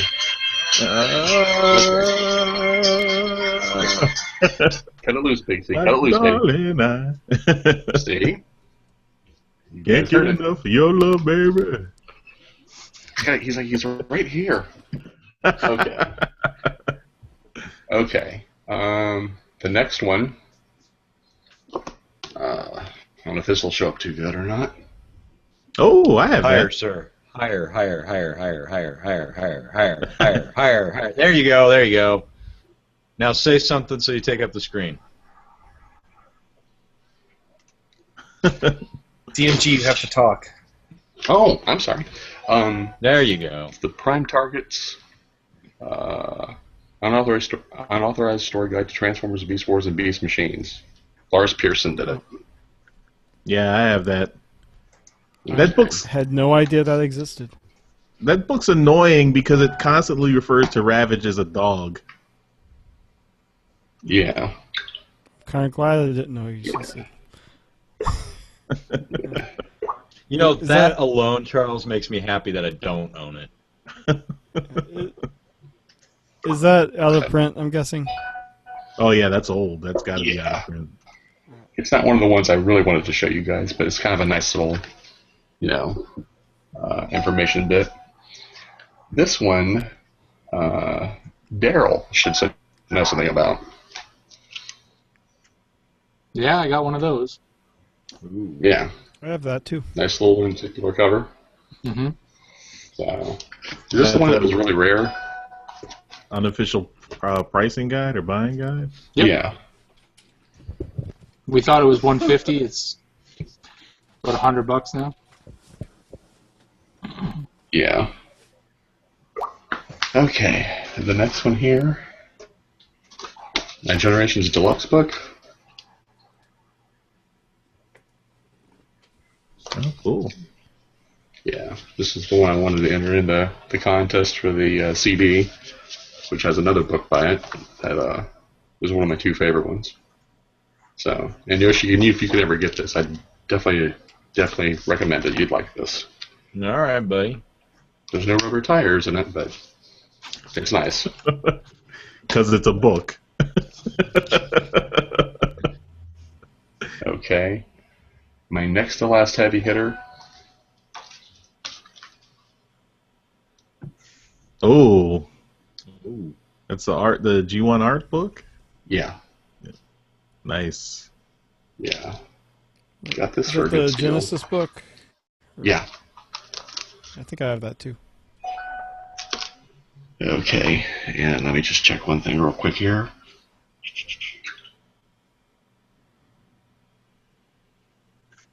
Okay. And last but not least, this one I'm officially in.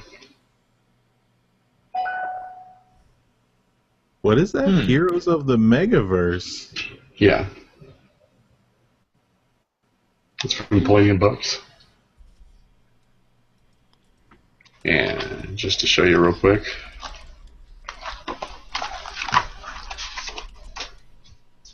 Here you go. Huh?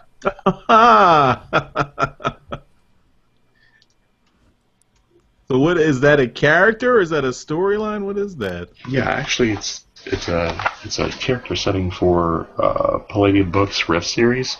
Okay. Kevin Sabina, who owns Palladium Books, and he called me up a couple of years ago. He said, "Do you mind if I use one of my characters in the book?" I said, "Sure, no problem." Awesome. So, and just for the record, I'm a pretender in it. Nice.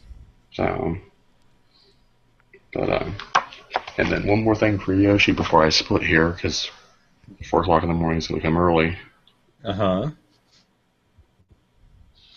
I don't know how well this shows up. Higher. There we go. That's a rubber Is tire. that a tire? This is a rubber tire watch. Oh, is it? Yes. I'll Huh. have to send you another picture here. So even watches have rubber tires, Daryl. Even watches. I'm on your side with the rubber tires debate. All right. Yeah. Well, I'll have a whole bunch of questions, guys, but I at least wanted to just come over and say thanks for letting us do this and that type of thing, and just I'd stay in longer if I could have got in sooner, but yeah, I'm going to have to hurry up and hop off. We're going to do it again. We'll Thanks for rotate. You'll coming get in. more chances in the future. Yep. Yeah. So, don't want to show off or anything like that, but I just wanted to say hey and say thanks for the podcast and, that type of thing. Well, thanks for listening and thanks for supporting us, man. It means a lot, Yeah. seriously. It keeps us going. Awesome. No problem. Thank you. Oh, one more thing, Yoshi. Keep doing the feedback. Yes. Is that the cup? That's the cup. Nice. So, okay, guys. I'll be with you soon. All right. Thanks. Take care. Have a good night. You too, guys. Bye. DMG might win trips to the store this week. Maybe. We need to buy that man a cup of coffee for work tomorrow.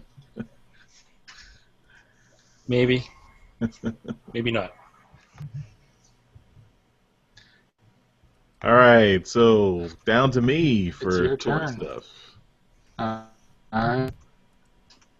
All right, well, starting off, Combiner Wars Wave 3. Looks like that's fast approaching. So Amazon has put up pre-orders for Combiner Wars Wave 3, and looks like they're going to be out June 15th. So you can pick up all the Protectobots, Hotspot, First Aid, and the rest. You can also pick up the new Cyclonus and the new Thundercracker, Leader Thundercracker, and the Cyclonus, who is the who forms Galvatronus, the chest and torso of Galvatronus. And so we've got with the Combiner Wars Wave 3 announcement, we've also got a bunch of in-hand images, so you can see all the Combiner Wars Wave 3 galleries on TFW. They've got all the Protectobots, Streetwise, Blades, Rook, First Aid, and we've got Cyclonus in his robot and plane modes, and also his Galvatronus torso mode. So lots of good pictures to check out there, and everyone can check that out in the in our show notes, and that's all on TFW.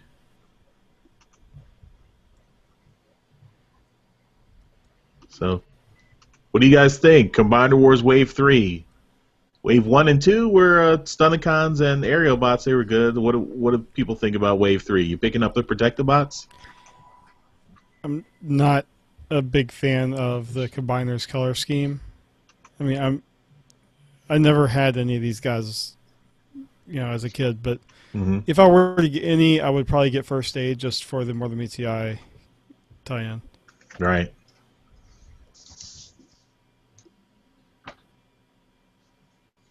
Anyone? I see Dogcades definitely wants Defensor. Is that right, Dogcades? Oh yeah. So what do you think of the Defensor head as part of the ladder on Hotspot? It's definitely different. I want to go back to the Devastator for a minute. My one quick comment there. The price doesn't bother me if it looked great and the plastic quality was better, but I'll tell you, I don't know what the heck they were thinking making him almost the size of a Titan. That does not make any sense to me. Especially when they're bringing all these new lines out of all the combiners. They'd look fantastic, but Devastator's going to be, just, I don't know. To me, stupid huge. I don't know why they're doing that, but I think Devastator's supposed to be bigger than all of them. I mean, we haven't seen them. We haven't seen them in the fiction, like Devastator with all the other ones. But I think Devastator's going to be bigger than all the other combiners. Well, they fought Superion in RID. They weren't they about the same size? That was before all this stuff. That was before the Enigma. I forget the Transformers don't have a scale issue. So what was I thinking? Anyway, back to Defensor. I am totally... That was my favorite one right off the cuff. I picked up the other two. I have no regrets buying Hercules, which is the not, Devastator. That'll be my Devastator. And, yeah, I want Defensor. Cool. I'm not going to leave him in vehicle mode anyway, so the head on the end of the ladder doesn't bother me at all. So you got enough room on your shelf back there for such a combiner there, sir? Oh, yeah. Okay. I'll just buy more shelves. Oh, all right. Well, that's how you're going to do it.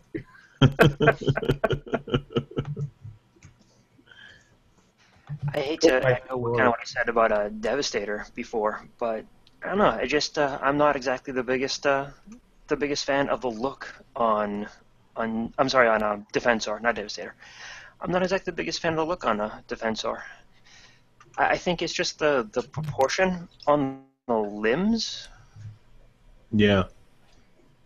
Yeah, I mean when we looked at him at Toy Fair back in February, I think we were all kind of a little bit underwhelmed with Defensor and how he looked. So I'm with you there. I mean, you can kind of say the same thing with any of the combiners from Combiner Wars. The proportions kind of seem a little bit monkey-like, kind of on a lot of them, which is giant hands, giant feet, massive limbs, and yeah, I get it as part of the design aesthetic, kind of for the line, and sure, it works in most cases. I think, like I said, I have no problem at all with Superion at all. Menasor, I don't know. There's enough fan modes out there where I don't like the official mode, but like I said, plenty of fan modes where I have no problems with that. But with Defensor, I don't know. It's just limbs are just massive. It's like dwarfing the look of the figures. I mean, I look at the first glance, and all I see is like arms and legs. So maybe it's one of those things where it'll look a bit better in person, and hopefully, right? Yeah. All right. Anyone else got a comment on Combiner Wars before I move on? I want the Defensor, but I think I'll wait for the Japanese version. They'll make it more G1 accurate, so that'll be nice. But I'm truly waiting for the Mach-E Toys version. I think it'll just kind of blow all those out of the water. Because the TFC version is an atrocity. Looks gross. It's like we share a brain. We do, Daryl. We do think a lot similar. I like the Monkey Toys, or Make Toys, however you want to call them. I like their aesthetics, and I just think that they hit a lot of things. But like, we're just talking about Devastator, and like, here's my yellow giant, right? And there's similar things. It obviously looks a million times better because you get all this extra detail, but I don't have nobody doing a handstand on the back. His head's at the top. So just little things like that, I guess. But the Devastator, I think Jeremy was right. It's too early to get excited about, or disappointed, I guess, about the toy. Superion was the same. I was like, well, that's a hot piece of garbage. And now it's my favorite of the wave, or of the line so far. So it just goes to show you those early promos and those idiots that are putting it together, just they don't know what they're doing, and that's why his arm looks all gimp. My RID Devastator looks better than that thing. So time will tell, and I'm hoping for its price point that it actually becomes the Costco Christmas gift set that they always do, because then that would actually make that toy in its proper price point versus that whatever we're going to get for Toys R Us. And like Daryl said, it'd probably be like $200 Canadian, which is unrealistic. That's stupid. It'll never sell. Well, no, they will sell because people have a hard-on for Devastator because it's Devastator. People love Devastator. It's like those stupid, ugly year of whatever puke. The sound yeah, that thing. They literally flew off the shelves. There was a guy caught at the Toys R Us buying up every single one of them to scalp them. That's ridiculous. It totally is ridiculous, and it's a hot piece of garbage. It's just ugly. I only want the tapes. I don't want the rest of it. So it's going to be like the other year of the horse thingy over here. I'll just wait for clearance, and I hope the message is sent that this is to them that people aren't buying this stuff, and Toys R Us is like, hey, you got to fix this because people aren't buying it, and now I'm selling it for wholesale price to retailers. So that's all I have to say about that. All right. Yeah, and I guess I'll just make a quick comment about the whole Cyclonus figure. Cyclonus, the robot node looks pretty good. I mean, it's a retool of the Combiner Wars Silverbolt. I still don't understand what's going on with making him a combiner for Galvatron. I mean, and the torso looks very much like a G1 Galvatron, but it's kind of just, I don't know what they're going for in that figure. But yeah, well, it's not going to have any bearing on the fiction at all. So yeah, it's just another way to get some toys out there. Yeah, I think it's a play pattern. Yeah, it's more of a play pattern that every Voyager and every Deluxe can combine, and I think it's so like you remember what it was like in the 80s when you would go to the toy store and it was like, I'm going to pick up this toy now, and then you'd come back later and the other toy that you wanted to buy was still sitting there. Whereas now stuff just gets scooped. Like Proto Man preaches about this all the time. Like Walmart says to Toy Company X, you have 6 weeks. If your stuff doesn't sell, it's getting pulled and sent off for clearance or turfed. So they need something that's a total package, and the whole thing is about play pattern, not necessarily about whatever. And I think as a kid, I think it allows them to use their imagination. It's like, oh, I like this purple guy, and oh, I like this pickup truck, and oh, I like this yellow car. And they can just stab it. It's like, or I like these jets, and they can just stab it all together however they want. Mm-hmm. So I think as us as adults and collectors, I think we lose sight of that. And I think it's more about a play pattern geared towards children than it is necessary about like what the hell's a Galvatronos. To us, it's stupid. It makes no sense. But from a child's standpoint, it makes perfect sense, because then you're doing what we did with our G1 toys, where we used our imagination to do whatever we want. Like Masterpiece Wheeljack now does everything that I thought my G1 Wheeljack was doing when I had it as a kid. Right. Right. So I think that we just we have to, as collectors, we got to step back a little bit. Just a little bit, not a lot. It's still garbage. But we step back a little bit and just think about the kids that are coming in to buy it, or you know what I mean? Because they get their little allowance money and they go buy their thing. And, they'll buy a Superion, and then, next time they come in, there's cars around. They're like, oh, but all these cars are compatible with my Superion. So that's good. They may not care about the individual characters. We stress about things like, well, how come it's not Quickslinger or whatever his name is? Like, why don't we get a proper name? We're all concerned about that, and the kid doesn't care. The kid just says, oh, here's a jet. I like a black jet, so here's a black jet, and I'm going to stab it onto my purple jet. That's what they care about, right? They don't necessarily care about the characters' names. You could call them Crocodile, and they'll be like, okay.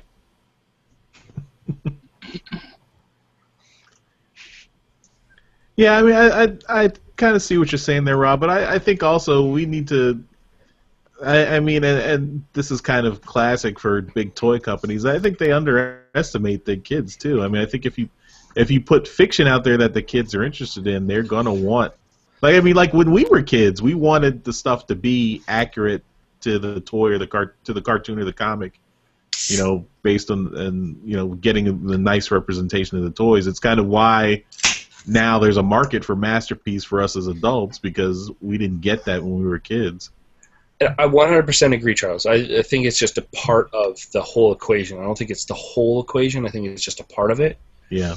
I think you're right in terms of, you do need fiction, and unfortunately, like you guys pointed out in the previous podcast about how they put, the new cartoon in the shittiest time slot. So when are kids going to get to watch this? Right. My kids, if I have to get them up early to take them somewhere, I'm not turning on the TV. It's here, shovel some cereal in your face, and then let's go. You're not watching cartoons. Right. So it's bad marketing. I think if you look at kids' toy purchases, like where kids were actually really involved in the purchases, you have to go back to Revenge of the Fallen with Bumblebee being the centerpiece. And kids going to the store, oh, I already have that one. Oh, I want this one. And, there being a ton of variety to pick from. And then Dark of the Moon comes out, and now everybody's Bumblebee'd out, and the kids are kind of moving on to the next thing, and then, you know what I mean? So they kind of shot themselves in the foot there. But the point to take away from that was the kids saw the stuff on the show, and then they went and buy it. Combiner Wars, little kids aren't really reading comic books. Your 8-year-olds and your 10-year-olds, which, we did have that on the podcast where you guys showed, the demographic is lost.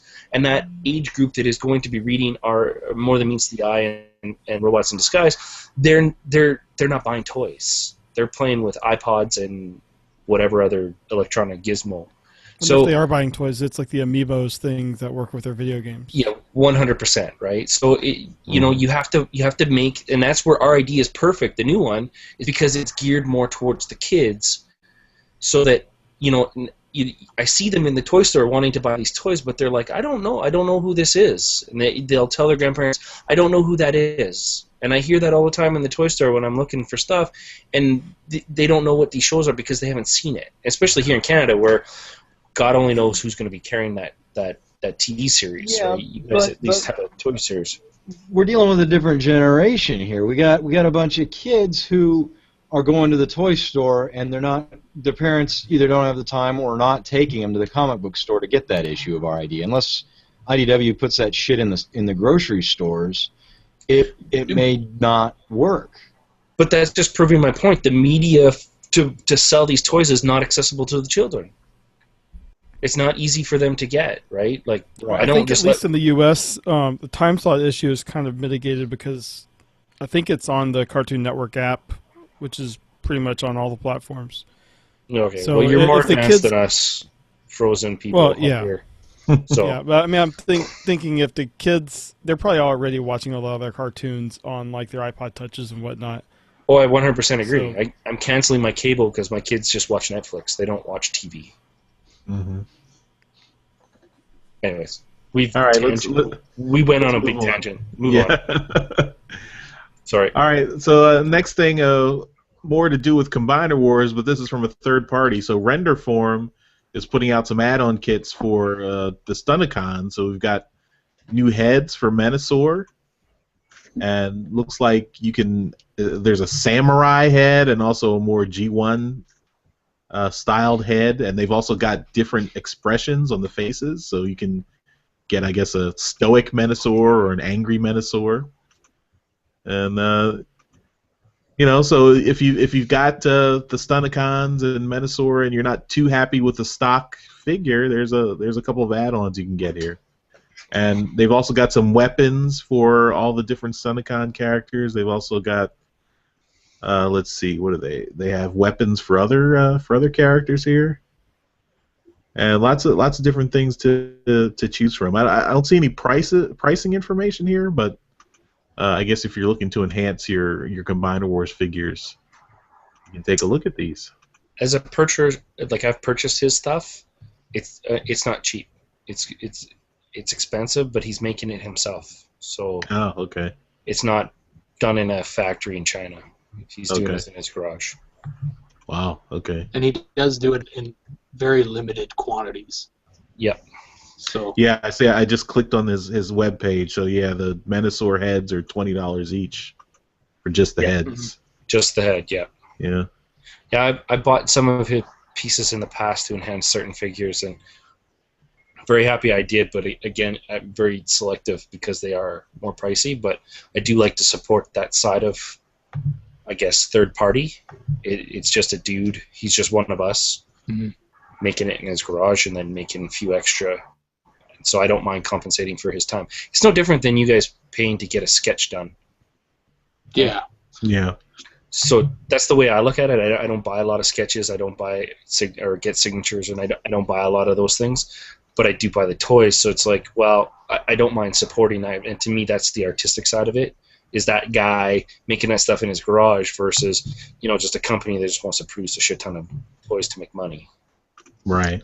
He produced an add-on kit a while ago, maybe a year ago now, and it was to turn Voyager class or Transformers Prime, Voyager, and Megatron into Galvatron, and it was amazing. It looked really well done.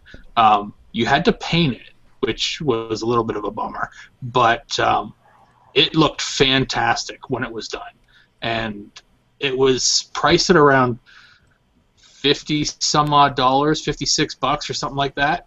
Yeah, but I think it was $69.99, and it came with a course or something that you could take. Yeah, and it was about painting it. And I know ages 3 and up did like an in-store exclusive thing where you could buy the kit and then they would do like a painting class.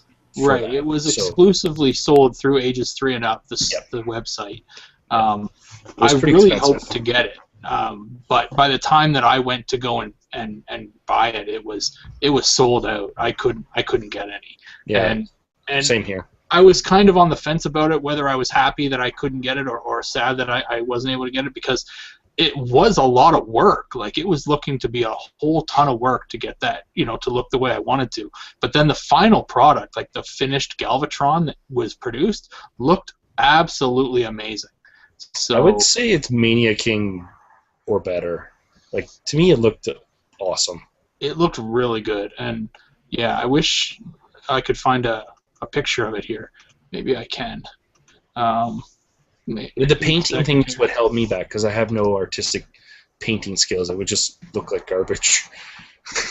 I might as well get my kids to draw on it with markers, so I never did buy it. But the finished products I did see were fabulous. I would have just bought the figure outright from people, but they don't want to sell it. So.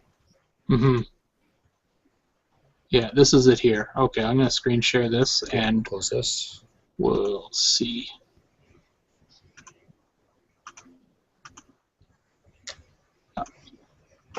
So yeah, this is it here. That thing looks amazing. And that's all the kit is. Yeah, basically new chest, new head, and the fusion cannon. The arm cannon. And that's just a simplistic... There's a lot of guys that repainted the entire Megatron to make it look a lot more Galvatron. Oh, yeah. I think E-Klein, I believe, did one, and it was amazing. Yeah, because there's a couple here that... This one, like, they did some weathering on it and stuff like that. Yep. It looks so badass. I really wish I could have got one. Well, anywho... We tangent.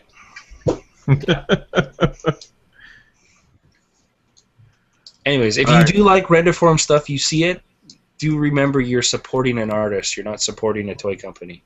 Okay. Good to know. Cool. I can jump in for 2 seconds on that one. The whole deal with Renderform, and actually the whole deal with any kind of 3D artist who is kind of doing that kind of stuff.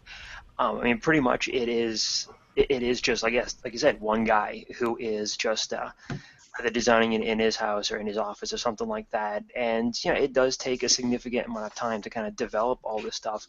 And I'm sure that he is printing it just in his garage or in his own home kind of thing, with MakerBot or something like that.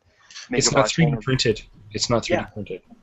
Oh, it's not at all? No. I believe it's resin that he's working with. Interesting. Like, he creates a mold, and then he produces them from the mold. Really? Huh. Yes. And then like I have an axe for G1 Prime. I can't show it to you because it's hidden away, but I have an axe that he made for G1 Prime, and he had to hand sand the entire thing to get the chunks off of it. So that's Do you know how he makes the mold, or is it something that he just did himself? You'd have to go onto TFW. I know that there's a pretty extensive thread on there, I believe, about him. The only thing I'll say is because he's just an individual artist, like you say, companies like Guilty, for instance, have stolen his designs and then tried to produce them. Yeah, well, they're guilty of piracy is what they are. So, yeah, I don't support that company because they're just thieves. Yeah. So with him producing his own molds and making that kind of stuff, with the Galvatron add-on kit, what's stopping him from going in and saying, okay, well, the Galvatron kit sold really well last year. Why don't I go and make another 100 kits of that, and sell them off again, That's my question with regards to that. I mean, sure, it takes some time. It's a super valid question, but I think it's just he has so much stuff that he wants to do. It's kind of like because he's just doing it in his garage. And again, I'm just speculating here. He's not just going to go back to the thing he did before. It's because he wants to move to the next project, right? It's kind of like it would be like asking Picasso just keep painting Mona Lisa 80,000 times. He'd be like, I don't want to do that. I don't want to create the next thing. That being said, Da Vinci painted Mona Da Lisa. Vinci, whoever, I don't care. I could care less. I just know the painting. Okay, settle down. I've been corrected. I understand. But that's my point is that those guys don't want to keep painting the same thing over and over again, and I don't think he wants to keep producing the same thing over and over again. I do know the Tetrajets, whoever was making those. Impossible Toys? Yeah, Impossible Toys. So he was the designer of the Tetrajet. Oh, okay. He designed the entire thing. The face sculpt came out so poorly because the the company that was producing the face, it just did such a shitty job, and it just didn't come across because I've seen his CAD renders, and they looked amazing compared to what you actually got in hand. Right. So, yeah, I don't know what's stopping him from doing it. Maybe Ages 3 and Up said, we want to do a store exclusive. What can you come up with? And then that's why. And so he may have to ask for permission to produce more of that. But Prime is kind of dead now. Nobody's really collecting Prime. Nobody kind of cares. So maybe that's why. But this is the axe that I'm talking about. Okay. So this was all, he just produced that, and it fits in your G1 Prime just with that little stub just in the little headlight, and it's all hand sanded. Like I can see the slight scratching from where he had to sand it just to make it smooth. Wow. And I think I paid $20 for this US, and I don't mind because it was it's an artistic thing. It's not just it's an enhancement to a toy, but it's it's a bit of art.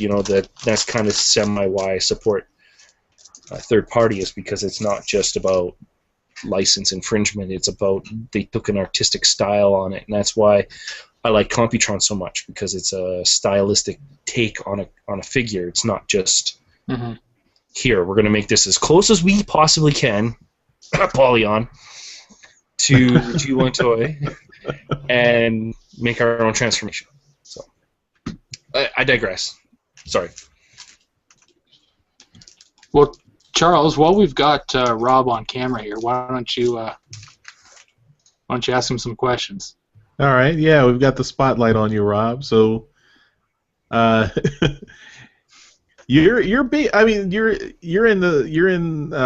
the business side as well of kind of buying and selling toys around. To set the record straight on that, I don't consider myself a vendor. I consider myself a collector that got tired of paying BBTS. Okay. So over the course of, I want to say, solid 3 years of building reliable relationships and consistent purchasing and, buying in more bulk, I guess, I've been able to come up with some good connections either via Japan and or other people that have accounts with, say, TF Source or whatnot, that I'm able to get stuff at wholesale now. But it comes with limitations. I either have to buy cases of stuff, or I may have to wait a few extra weeks to get the item if I share a case with a guy. So it's a little give take, but at the same time, I'm not paying. I don't know what's a masterpiece car going for on BBTS? Not $80 US. Yeah. Yeah. So I think okay. So as like trips to the store, this guy was $55. Yeah, he was $55 shipped to my house. No customs, no tax. Okay. So that's where I ended up, because I'm not buying one of these. I'm buying 6. So I buy a case of this, or I buy a case of the next thing. That doesn't go for everything. Like, I don't do that with every toy I buy, but that's kind of how I am on the business side of things. But I end up with extras, so I have to sell them. So I have to go to local shows, and it's not just me selling a couple loose figures out of my collection. I have some totes of stuff. It has its pros and cons. You have to deal with people, and you have to deal with non-buyers, and you have to tire kickers, but it's my little extra to the hobby, I guess, that I enjoy. So if at the end of the day my collection is free, or my figure is free, the work I put into it basically is like, I do a little work, I get this for free. Okay, that's fine for me. Mm-hmm. That's the reward I get for doing it. So. Okay. Anyway, so as for when I started, I was a G1 boy when I was a kid. I loved it. Watched it every Saturday, and I got out of it because I don't know, moved on to Nintendo or whatever other thing, and then I was completely out of it. Didn't care about Transformers, and I think that was during the X-File years, so I wasn't big. And I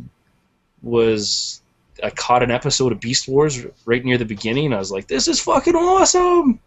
But I hated the toys, and I didn't care. I cared about working on my truck and chasing girls and going to movies. So I didn't buy any toys. I didn't care. And then I was going to university, and I was it was Nashville, Tennessee, and I saw a G1 reissue Prime, and I was like, this is epic. So I bought it, and that slowly festered until bought a few others. I bought the first Masterpiece Prime from my local Walmart on clearance for like $40. And so I kept, a few pieces, and friends would give me like, oh, here, it's your birthday. Here's a Transformer, and I'm like, thanks. Set it aside. I'm worried about trying to get a home and a career and all that kind of crap. I didn't super care about it. Then 2007 comes around. I'm like, the Transformers are awesome, but I don't care about toys. And then my buddy introduced me to alternators, which was because I'm still big into cars. That got me back into it. Now I have 1,500 Transformers or something. Stupid. Wow, it's ridiculous. It is. It's dumb. I don't know. What's the other question I have to ask? What turned you on to Transmissions? I think it was actually Daryl posted on Cybertron.ca, and I'm gonna guess around episode 11-ish. Okay. It was a while. I did have to go back to the first episode, and I was like, it was actually, and I will credit you guys. It did sound pretty good, even for the first episode. Then I started questions of like, how did this get started?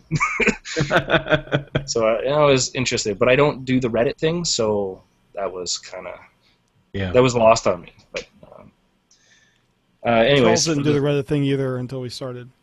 Yeah. Well, and I still don't do Reddit. Sorry, Jeremy, but I don't have time. But yeah. So anyways, I showed, I got exhaust, and then basically 2 days later, this guy showed up. Star Saber. I haven't opened it because I don't know. Okay, Rob. I get all things Masterpiece. I'm going to cut you off because we cannot show all 1,500 of your toys here. No. Those are the key pieces. Those are the important ones. All right. There's like 8 new masterpieces here, so nobody wants to look at them all. No, we just want to come to your house and take them. You can come play with them anytime. I don't care. My kids grab like Grimlock off my shelf and I'm like, "What are you doing?" But yes. Yeah, Charles still hasn't even opened his. That's sad. You need to open that Grimlock. It'll change your opinion.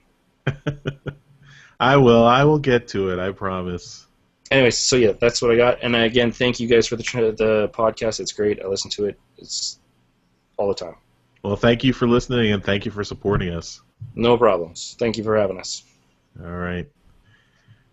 All right, so I think that'll wrap up our toy topic, and we will move on to a little bit of comics. Woo! You did it, Jeremy. All right, so with comics, we're not going to do a review. First of all, we did get the new issue of Transformers, formerly RID number 40, so we actually got the review copy of that, but we can't really talk about it since, it's embargoed until Wednesday, so sorry about that. Review, it is awesome. Long review. Wait till next week. Yeah. But we do have a little bit of news topics. So first, we got some information about the new RID comic coming up. So, Jeremy, why don't you tell us about that? Yeah, we found out who the writer is. It's going to be the Free Comic Book Day book for Transformers is going to be based on this RID, but that's written by John Barber. But the ongoing is going to be written by Georgia Ball, who she's done. What do we have here? My Little Pony, Scooby-Doo, Littlest Pet Shop, Strawberry Shortcake, and now she's going to be the writer for RID. And then Priscilla Tramontano is going to be doing both the art and the colors. So we have an established Transformers creator and someone new to it. And it's going to be another all-female team, which is neat. And I'm pretty sure this is going to be geared toward the younger audience, just like the show is. Cool. So. Yeah, she's got some history on licensed comics, so I imagine she's got a good background on that. And it's nice to see. I'm looking forward to also seeing Priscilla's work. Right, yeah, getting her on full-time art duties. We'll have to get her on the show pretty soon if we can.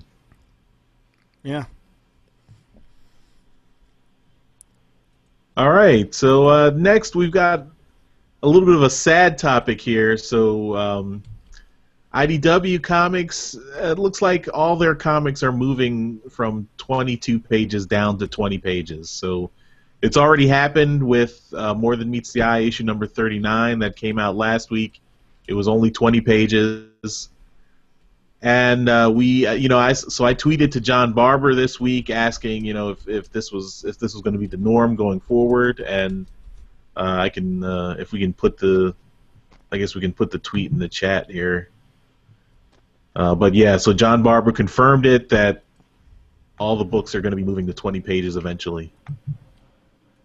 So that's such a fucking disappointment.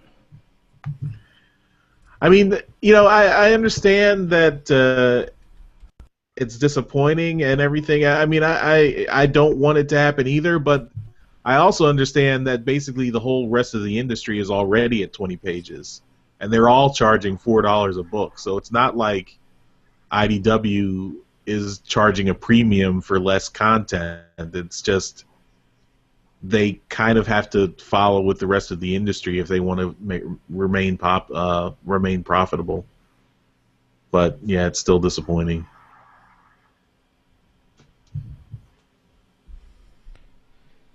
As a non-collector of comics, I don't know. Is it noticeable that 2 pages are missing?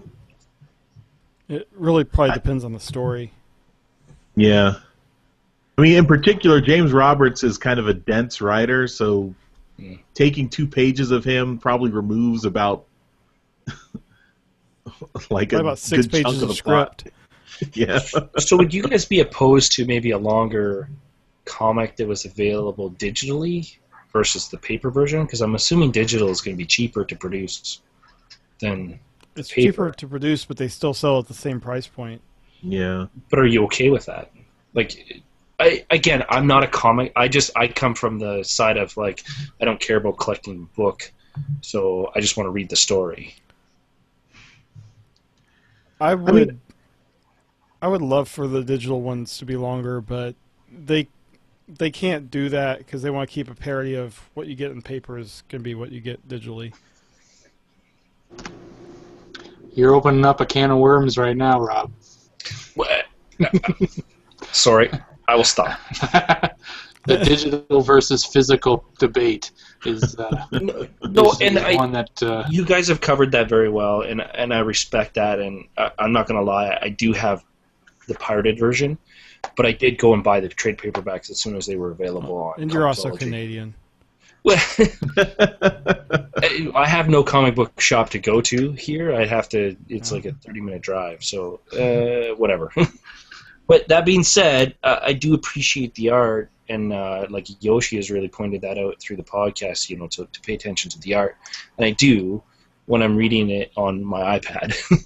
So I do appreciate it, and I think they do a great job. I'm just wondering, if the price point stayed the same digitally and paper, would you guys be okay as collectors that maybe your paper story was a little shorter, but your digital story was a little longer, to kind of compensate for that? I think they would get the wrath of fans if they did that. Okay, I'll stop. You're coming at this from a story point of view, and that's perfectly fine. And you're also coming at it from a point of view that you don't collect the books. You know, adding 2 pages, especially 2 digital pages, doesn't justify the price point that they're selling digital at. Especially since when you're saying you're not adding 2 pages, essentially you're just taking away 2 pages from the physical copy. Well, however you want to look at it. Right. They could add a lot more stuff to the digital copy to maybe justify the price point, but I think what you would feel is you would feel ripped off as a comic book collector and buyer that you're not getting the full story in your book, is essentially what I'm getting from you. I wouldn't because first of all, I think they could add stuff to the digital copy, enough stuff to justify the price point maybe, but the physical copy, its value is in its, you can show somebody, hey, I've got Transformers, issue number 1 on my iPad, or you can show them the physical copy, and I'm going to always be more impressed seeing the physical copy over a digital copy. I mean, this was only so many made; it's gonna eventually fall apart. But right now, if someone wanted to read that book, you're not going to take it out of that frame and let them read it. I'm not going to take him out of that frame, but I'm one of those OCD people who has like 30 copies of the thing. I mean, I have a copy that can read. Yeah. Okay. If I can point out on... I'm sorry, go ahead. No, you can go ahead.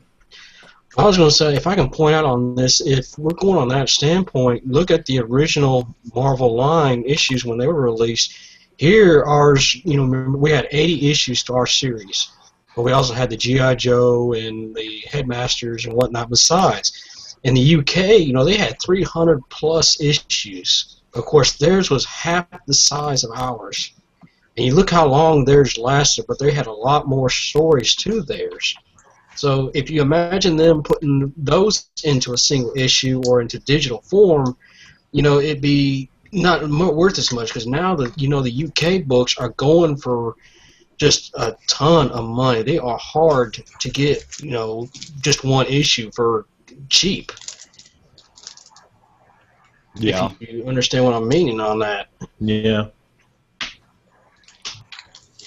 What I think I'd like to see is kind of what they did with that Punishment series, where it was a digital exclusive multi-part miniseries, and then eventually they released it as a paperback one-shot.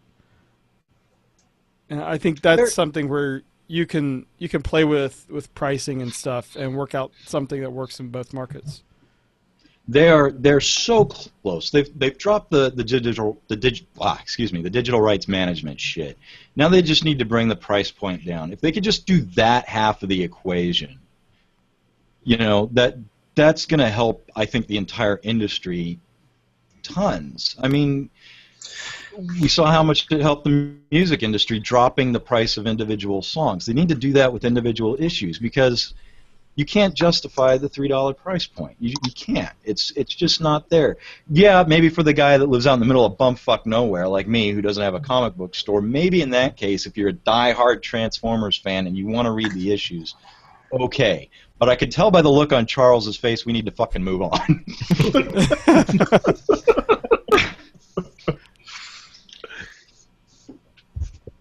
All right. Yeah, I mean, it's sad. I mean, it's... Although I did notice that since we did get the Transformers number 40, that's still at 22 pages, so maybe they're keeping it until the end of Combiner Wars for that series, for that and Windblade. But yeah, eventually they're going to move to 20 pages too. So hopefully this will stabilize. All I have to say this whole thing is this.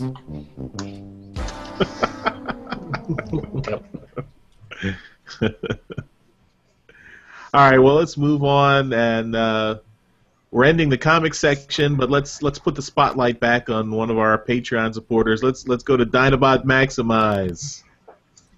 Yay! And I just gotta say, first and foremost, congrats again, guys, for reaching to 100 episodes. I love your show. I hope you guys make it to 1,000. Thanks a lot. Yoshi might kill Daryl by then, or vice versa.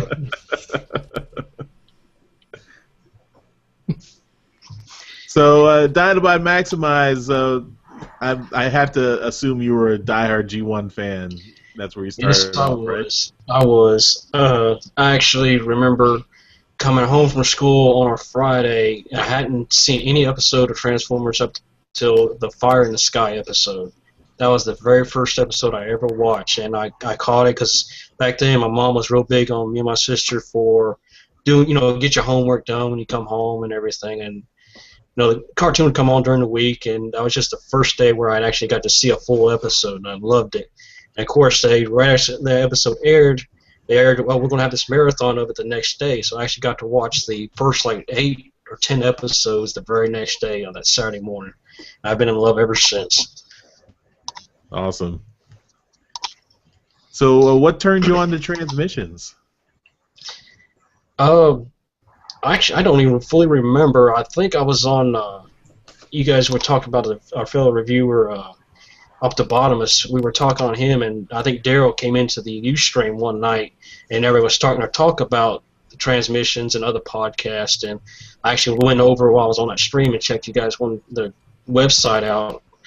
And that's when I started listening to it. And it took me a while to catch up, but I think it was like episode 14 or 15 before I started really getting going fully with you guys.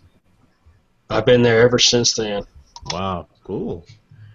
Yeah, one of our early adopters. That's awesome. Well, so we've got mini trips to the store here. So you got something to show us tonight? Oh yes. I want to make Yoshi happy first here with a few comics. I've gotten these in the last couple of weeks, but I figured I'd make Yoshi happy. And these are bag and board, Yoshi. Been bag and board for a while. He's never going to live it down. I shouldn't. I set the bar so high. I shouldn't. Recently, I've picked up the Morning Meets the Eye with the Ratchet Megatron cover.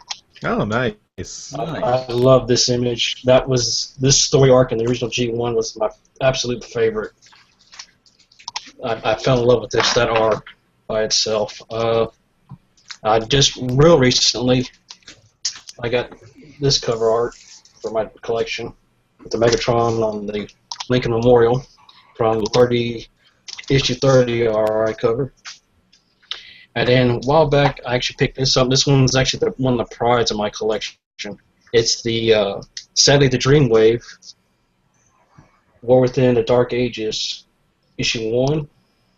But it is the Dynamic Forces issue with the Certificate of Authenticity to it. One of only 1,500.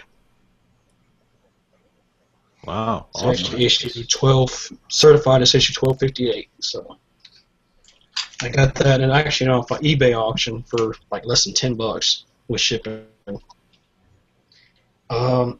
Figure-wise, I picked up this past week. I picked up my Wave 2 figures, and I already got my air raid added on to my Superion with Power Glide.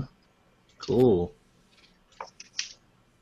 Also picked up the rest of the Stunticons, which sadly enough I haven't yet to pick up a Motormaster, so I kind of got them combined with Prime right now, just to give him something to hold on to, along with Bombshell there. And we've been talking about him tonight, and I did pick him up, though sadly he cost me a car fender to get him. I got Leader Megatron. Oh, wow. Oddly enough, I was actually going to the store that morning to check out what they had because I was out with my family, and we had gone back home, and I was going back with my daughter so she could spend some of her birthday money on some Chuggington toys because she was really big into that. And we were trying to go into the store, and a lady pulled out in front of me and ran into my front fender there. Oh. Did she have insurance? Yes, she actually worked for a beard company. I can't remember the exact name, Bush or one of them, but it freaked her out because especially when she came up and realized my daughter was in the car with me. But nobody was hurt, just a little tap. Terrell, how's your insurance? Oh, it's fine. It didn't cost me a cent on it. That's nice. Is it mandatory for you guys now to have insurance down there? Or in down there? where I'm at, yes. Down where I am. Generally, yeah. Yeah, most states require car insurance. Or are you talking about health insurance? That's another can of worms we're not opening. But before I show this next big guy I got here, I need to show what actually showed up today, even though it was supposed to show up yesterday. I made an order to 80s Tees. And it was supposed to be here yesterday, but I actually went to the wrong house, and the lady that lived there actually brought it over today. And I'm actually wearing one of them now. I got the Classic Prime. Nice. Gorgeous. And actually also got, only got 2 of them for right now, but I picked up this one as well. Nice. Cool. Very cool. Definitely worth it. I think you could probably blame the post office for the misdelivery, not 80s Tees. No, I don't blame them at all. Our postman that runs here, they're morons. We've actually had the same problem with this same post lady that she'll. The house, the street we live on is parallel to another one, and they have pretty much the exact same numbers. And she'll take our mail to the one on the opposite street, and vice versa. Oddly enough, and sadly enough, the house that they go to and the magazines we get from them is actually adult magazines. So it freaked me out the first time that happened because my daughter got a hold of it. I didn't realize what it was, and so she ripped the plastic off the side, and I saw the Playboy logo. I was like, oh!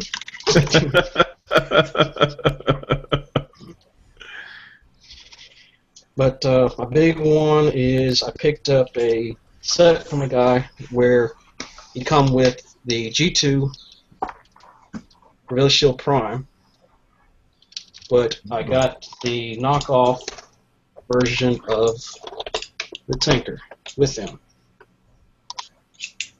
Wow.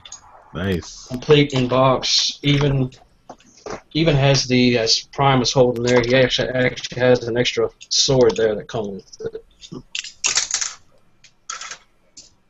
Almost like a sword.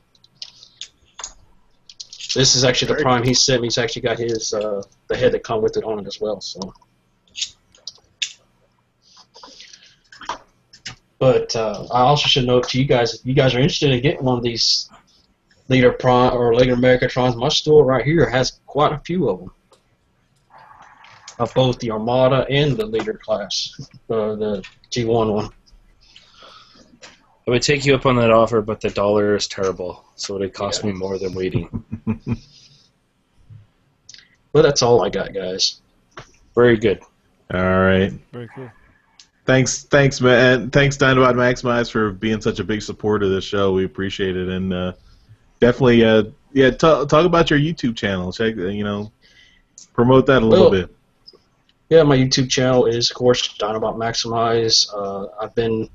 My latest reviews was on the Superion and stuff. I haven't actually done any comic reviews in a little bit, which I'm hoping to make up. I was actually planning on making that up this month. I was going to have a month-long comic book review, but some bad weather and some personal stuff has come up where I haven't been able to make any videos. So we've had some really bad wet and snowy weather these past couple of weeks, and been having to deal with that.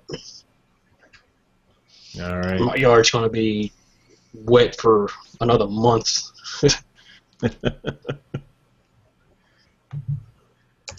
Dinobot, don't forget to talk about our Saturday night transceivers.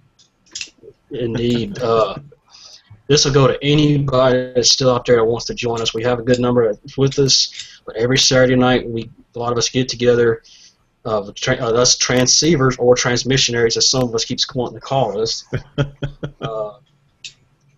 We get together. I message everybody up on Facebook, or not, either Facebook or Twitter, and when we all together, we just chat about anything. We chat about the podcast. We chat about what we got that week, what's going on, and everything. And anybody's welcome to join. Just hit me up on Twitter at Final Fantasy Dinobot Maximize at FFV11 or 7 Roman Noodles Rules. All right. We'll try to put that in our show notes and have a link there so people can find you. And the great Proto Man does join on rare occasions. Yes, he does. And when he's there, you might as well sit back and relax because you're going to be up a while. It's longer than this, and not a word of a lie. I didn't believe Dinobot, but that man just goes. You learn a lot. All right. Well, thanks, Dinobot Maximize, and like I said, we're gonna move away from comics now. I think actually it's getting late, so let's skip right into trips to the store for the main crew.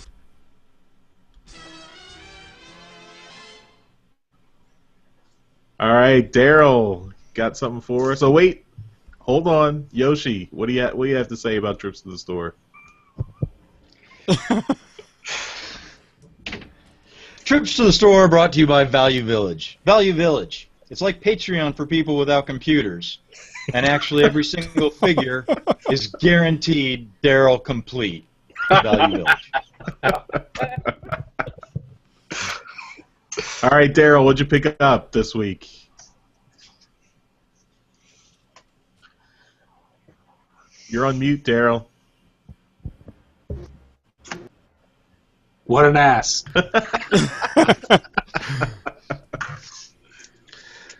I picked up this guy from Value Village. What is that? It's Thrust. This is Thrust from Beast Machines, yeah. Ah, okay. He is Daryl complete. Because he's missing a chest plate here and a missile that goes in this arm. But he's neat. He was in his motorbike mode when I found him, and he's weird. He's got a really cool little leg good gimmick here where it's like a piston, and it works really well. So I don't know. I kind of like that. But anyway, he was an interesting looking figure, so I picked it up. A couple weeks ago, I showed you I had picked up my G1 Optimus Prime. And this is obviously Power Master Prime. So I went into a store and I was talking to the guy there, and I said, "Hey, you got any parts for Power Master Optimus Prime?" bingo, got myself a trailer, $8. So $4 for this, $8 for this. I'm into this guy for $12 so far. Nice. Pretty good. Cool. And I've got a line on some parts right now, so to actually take them to the next level and make them, a little bit more complete. I picked up this guy. This is Legends class Legends Bombshell, and he looks pretty cool. I picked him up specifically because I already have Scrapnel. And I was like, you know what? They're making all 3 of the Insecticons. I might as well get this one and get it out of the way. So, no real rush to open them up, but I'm glad I picked them up. Shrapnel, not shrapnel. And the last one I have for you guys here, it's going to come to as a bit of a shocker to you, but I was in some talks with some people online who had access to some comics. So I took them up on the offer and got myself 2 comic books that will be free in a couple weeks. Wow. Oh. Jealous. Yeah. So this is the free comic book day issue for Transformers Robots in Disguise. And, yeah. Okay, what day is that? Stamp free. Stamp free. Yes. It's always the first Saturday in May. It's so May 2nd. I'll make an effort. No stamp, no sticker. The art is fantastic. We were talking about it. It's Priscilla Tramontano, and it looks really good. Where's the best spoilery part? I'm just gonna look here and open it right up to that. Daryl, if you get us cut off, no, Daryl, stop, Daryl, stop. You're gonna get our IDW review copies cut off. It's a really good book. I love the story. I mean, I'm hooked on the show as well. So I really like the story. The art's really good. Priscilla does a really good job on it. As we talked about, the first issue, this free comic book day issue, is written by John Barber, and the story is fun.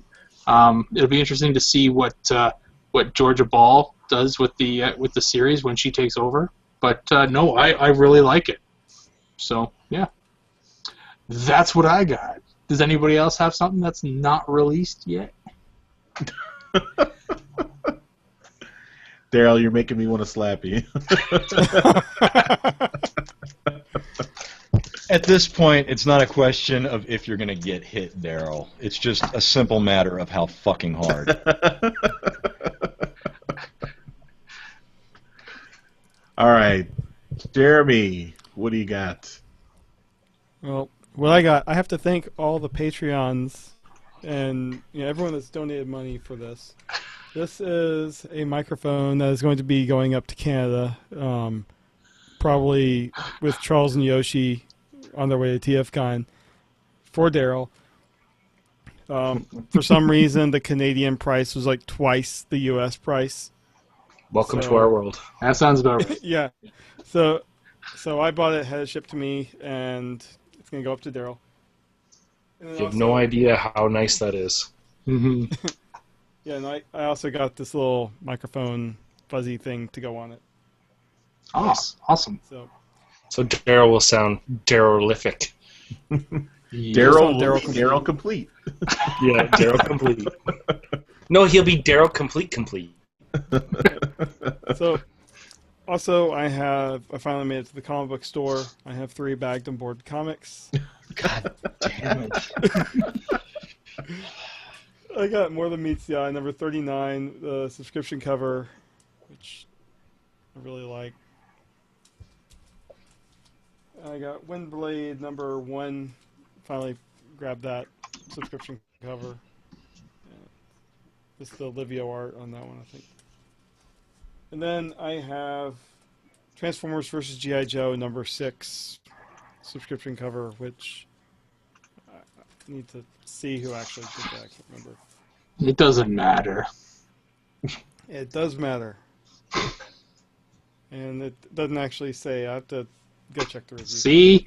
Even the producers of the book don't even care who's producing the book. Yeah, they just care that it's making more money than all the other Transformers books. Right. So anyway, I also got a couple books from the bargain bin that I'm going to talk about next week because I need to spread some stuff out. So that's all I got right now. All right, Mr. Yoshi, we come to you. Okay, gentlemen. I, at least, am super stoked about this. I've had this for a few weeks, but I've waited for this episode to show it. I have received 2 comics. Oops. The first one is a first printing of The Killing Joke. Nice. Not Transformers related. Okay. So it would almost not be Transformers related if I wasn't going to pose it next to the other book I got. Very good. I kind of want that book. Casey Collar's homage to The Killing Joke. A beautiful, All hail beautiful Megatron #1. His first Transformers work. His first Transformers work, both bagged and boarded. Mm-hmm. You're welcome. That's all. Sir Charles, bring it on home, buddy. All right, so I got the Transformers Collectors Club magazine featuring interview with Carrie Payton, the voice of Dinobot on the new RID show. Grimlock. It says Grimlock right there. Yeah. It says it on the magazine. He's a Dinobot, isn't he? Is he a Dinobot or is he not a Dinobot? He said the voice of Dinobot. Voice of Grimlock. You might also know him as Cyborg on Teen Titans or Aqualad on Young Justice. So there you go. Yes, I get things wrong sometimes too. I'm only human. I'm not ashamed. Also, only human was something you got wrong earlier in the show. Transformers vs. G.I. Joe, #6, the regular cover. Yay. More Than Meets the Eye, you know, all 3 covers. There's the regular, subscription, retailer incentive. It's like you're not even happy you're buying them anymore. I just know I'm going to get... Just sit back and let it happen, people. And lastly, so on Twitter, artist Brian Shearer, who occasionally does inking for More Than Meets the Eye and other Transformers comics, he does $20 Tuesdays where he tweets out a sketch that he's done and offers it for the first person to reply to the tweet. He'll give it to you for $20. So last month he tweeted out a really sweet Megatron sketch, and it just came. Awesome. Oh, so this is original art by Brian Shearer. Thank you, Brian. Daryl, we just have you stroking your mustache, not Charles. You're just looking at... You should be seeing Charles. No, just you. Is that better? You see Rob, Charles did now? you by chance click on Charles' icon? No, I clicked that before and it didn't work. Okay. People in the stream, did you guys see my stuff? Do I have to show it all over? Yeah, no, it looks fine. I just clicked on your picture and it worked great for me. Yeah, I saw it, no problem. All right. Canadian internet. Actually, you should probably send it to me. I want a really close look at it. Yeah. All right. Well, that's all I got for trips to the store. All right. So as I don't know if we're going to do it this week, but if you guys want to pick out who won for trips to the store this week, you can thumb us up in the YouTube description. I don't.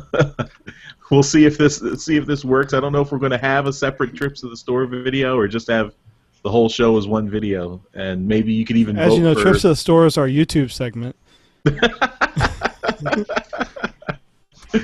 What about me? Yeah, we haven't gotten everyone. We still got a couple guys to get to. So, and why don't I do that? Or, who was that? Was that Dog Cades? Maybe. All right, Dog Cades, you're up. All right. Well, I got a couple things. Wait. Stop. Hold on. We got to start off proper. So, how did you get into Transformers? Well, right from the beginning, man. TV 35. Yeah, 84 boy. So I would have been 14. Do the math. So yeah, I was all over that. Buddies in the area, you know, had all the toys, and oh man, it was just great. I was all in. Awesome. You're older than me, so that's a plus. I've forgotten more than you'll ever know. So, and you're friends with Daryl, so I guess he probably shoved the podcast in your face and said, "Listen to it." Yeah, well, like Rob said, he's always gone about Reddit and stuff, and that's great. I never got into it. Twitter's sort of my drug of choice. I have Facebook, but I don't really frequent it. I have basically Twitter. So yeah, it's a great way to get all the Transformer stuff I need, and yeah, sort of want to support you guys. And yeah, Daryl mentioned about this podcast, so it's kind of cool. And yeah, it's great. We sort of feed each other information, and if he needs Transformers, like I'll definitely getting that Apollyon with the add-on set for the Leader Generation, or sorry, Combiner Wars 1 as well, which I really want. So I'm sure he'll want to review that soon enough. So yeah, it's perfect. Awesome. Congrats on the new house. That doesn't. Somebody's happy for me. Well, like me too. All right, so Dog Cage, show us something you got. Although you're another one of these guys with a huge collection, so you can select a couple of pieces. Here's a Masterpiece Jazz, not released yet. I'm just alternating. I'll just show off a couple things. Yoshi, you may want to wake up for this one. This is kind of cool. Oh, I'm up. Oh my! Dude, that looks so beautifully white. It is freaking nuts white. Like, I don't know, man. That's beautiful. It's gotta be a reissue, isn't it? Or it is not. On Jetfire. Daryl has seen this in person. He knows where I got it from a friend of ours. We go to our own little parts parties. We rotate from different people's houses and stuff. So yeah, this thing is just mint. Did someone have it in like a cryogenic chamber or something? Yeah, he really babied this thing. This was his grail. And, what's tell him what the price tag on it says. Oh, $29.99. And worth every penny, sir. Oh yeah. I don't know if you can see that, but with inflation, that's about $129.99. Yeah, man, oh man. Not what you paid. Well, and Rob Pearson, again, this isn't new or anything, but I kind of tweeted this out a little while ago. Thanks, Rob Pearson. This is the Creon set, the SDCC 2014. I don't know if everybody's into Creos, but yeah, this is kind of cool. So I don't know if anybody can see that. Yep. But it's got the artifacts on the bottom, which is really neat. A movie ticket, I guess, and different stuff. So anyway, I like that they had a little soundtrack of the 80s movie. Yeah, it was awesome. I never did get the full album, but I've worn out a couple of the cassettes, and Rob threw this in as well. Because he's a bruh. Yes, sir. All right, bird belts. Yeah, it's pretty sweet. Yeah, put on the keychain or whatever. I haven't done that yet, but you'll notice the design has changed a little bit. We've come up with a new system, per se. Well, it looks fantastic. So yeah, we went to this metal clamp thing. So the wife does the sewing, and I go into the garage and do all the pressing. It looks great. It's very cool. I use mine every day. Oh, I'm glad you guys enjoy it. I have G1 stickers now. Next. Oh, tweet it out. Wow. I got out of the fandom for about 10 years, so I missed animated, RID, Armada. There's a couple more in there. Beast Wars, all that. And once Classics came out, I think it was starting to peter out at the end, and I was like, whoa! And I went nuts. Got right back into it. So yeah, G1 fan all the way. And yeah, G1 figures again with articulation. Like, oh man, it just renewed the interest all over again. Awesome.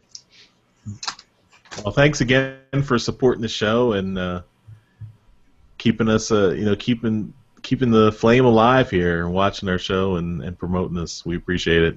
Yeah, keep bringing the awesome. Here's to 100 more. We're trying.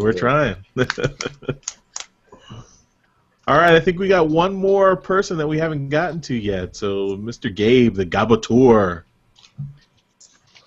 How's it going, guys? I hope that I won't spend too much time talking. I know it's getting late and whatnot.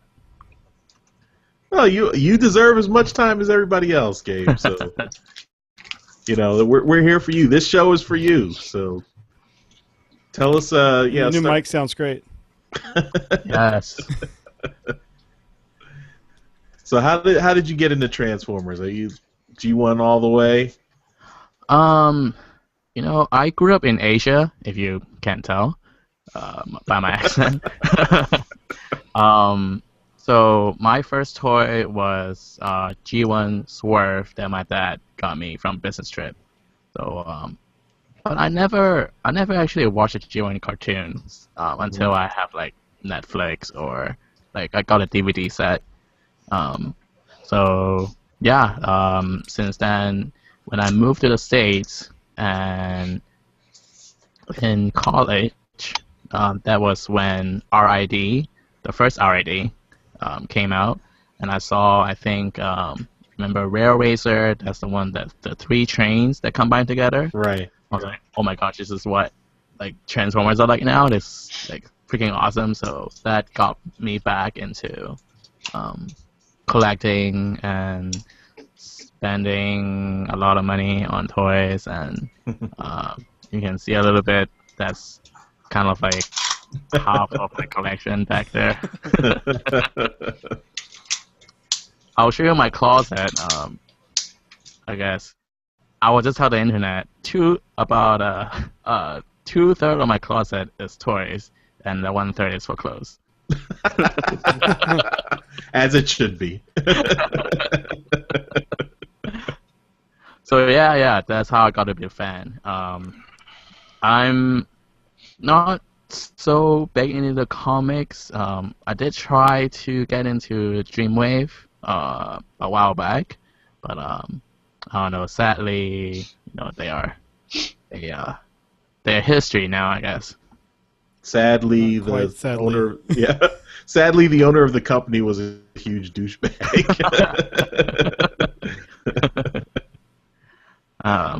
Yeah. So yeah, that's where I'm at the fandom, I guess. But cool. So what brought you to Transmissions? So I've been brought to the show first when you guys had PR on. So I subscribed to him for quite a bit, and then I think he appeared on the show one time, and then I think this guy's are pretty cool. At the time, I was just starting to get into like listening to different podcasts. So I have about now I have about like 10 to 12 podcasts that's on my rotation. Mm-hmm. What did I think I don't call it nail in the coffin, but what really drove me to a fan of you guys is when on that show where you guys have John Paul Beauvais on. Yeah. I think it was 24 or something like that, or I don't forgot the number. 26. I think. 26. Yeah, I think that was the one where like I was like, wow, this is the most fun I have listening to a Transformers podcast. So yeah, so that did it for me. Awesome. think we're overdue for having John Paul back on. Yeah, we got to get him back. Awesome. Well, Gabe, show us some trips to the store. What do you got for us? Not the whole collection, but pick some good ones. Yeah. I'll show you guys this.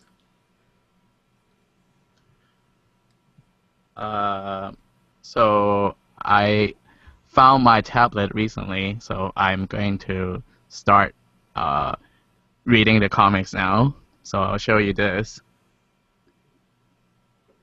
Nice. Yay. Death of Optimus Prime. Yep. Death of Optimus Prime. So I'm starting to read that. Did you do the Humble Bundle? Yeah. Oh, sorry, Jeremy. You know, that one surprisingly was not included in the Humble Bundle. So I bought it off of Comixology for just $2 actually. So $2. I thought it was in one of the trades. Yeah, it's in the first More Than Meets the Eye trade. Was it? Yeah. Oh, okay. All right. Well, it's $2. Oh. But I I did buy both of the Humble Bundle, so I have plenty of material to read. Awesome. Cool. Okay, I'll just go through these real quick since this has been shown already too. It's a Combiner Wars Megatron. Nice. Thanks to a Hasbro internet. And here is Masterpiece Star Saber. Still in the shipping wrap from HLJ. I have a similar problem as Yoshi. No, Yoshi, sorry. As Charles, where I buy things, I don't open them, or I don't have time to open them. Yeah. Okay, this next one is a Japanese release of Generation Chromia. Cool. Very cool. Yeah. And my last thing is... so much nicer. Yeah, if you look at the back. And then on the side of it, there is that art. Yeah, the original art. Nice. Yeah. I just love that she resembles a Tron light cycle. And the last thing that I will show is I went to my local Japanese grocery store, and I got these guys. You remember these are the Transformers Go, like kind of like candy toy, like small model kits. Okay. Like the Kabaya. Yeah. I got the set. Nice. Nice. Yep. And yeah, that's about it. Cool. Now, Gabe, I met up with you both at BotCon and TFCon Chicago last year. So, are you going to be making the rounds on conventions this year?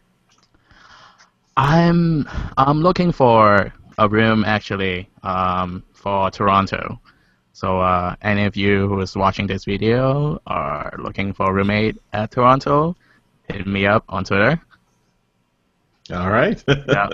But yeah, if things works out, hopefully I'll see you guys in Canada. It's a thing.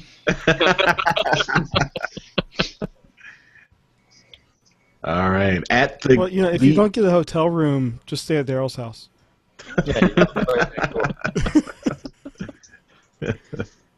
All right. At _Gabator. Check him out. All right. So I think we got through everybody, but the show, we still got a little bit more in the show because I think we want to talk about some convention news. Yoshi teased it in the beginning, so we got to do that before we wrap up.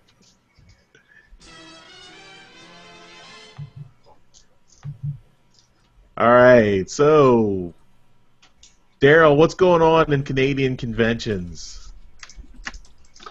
Well, they teased it on the interwebs, and they finally posted it, that not only do we have Peter Cullen coming to TFCon Toronto, but we also have the Micro Machine Man, John Machida Jr.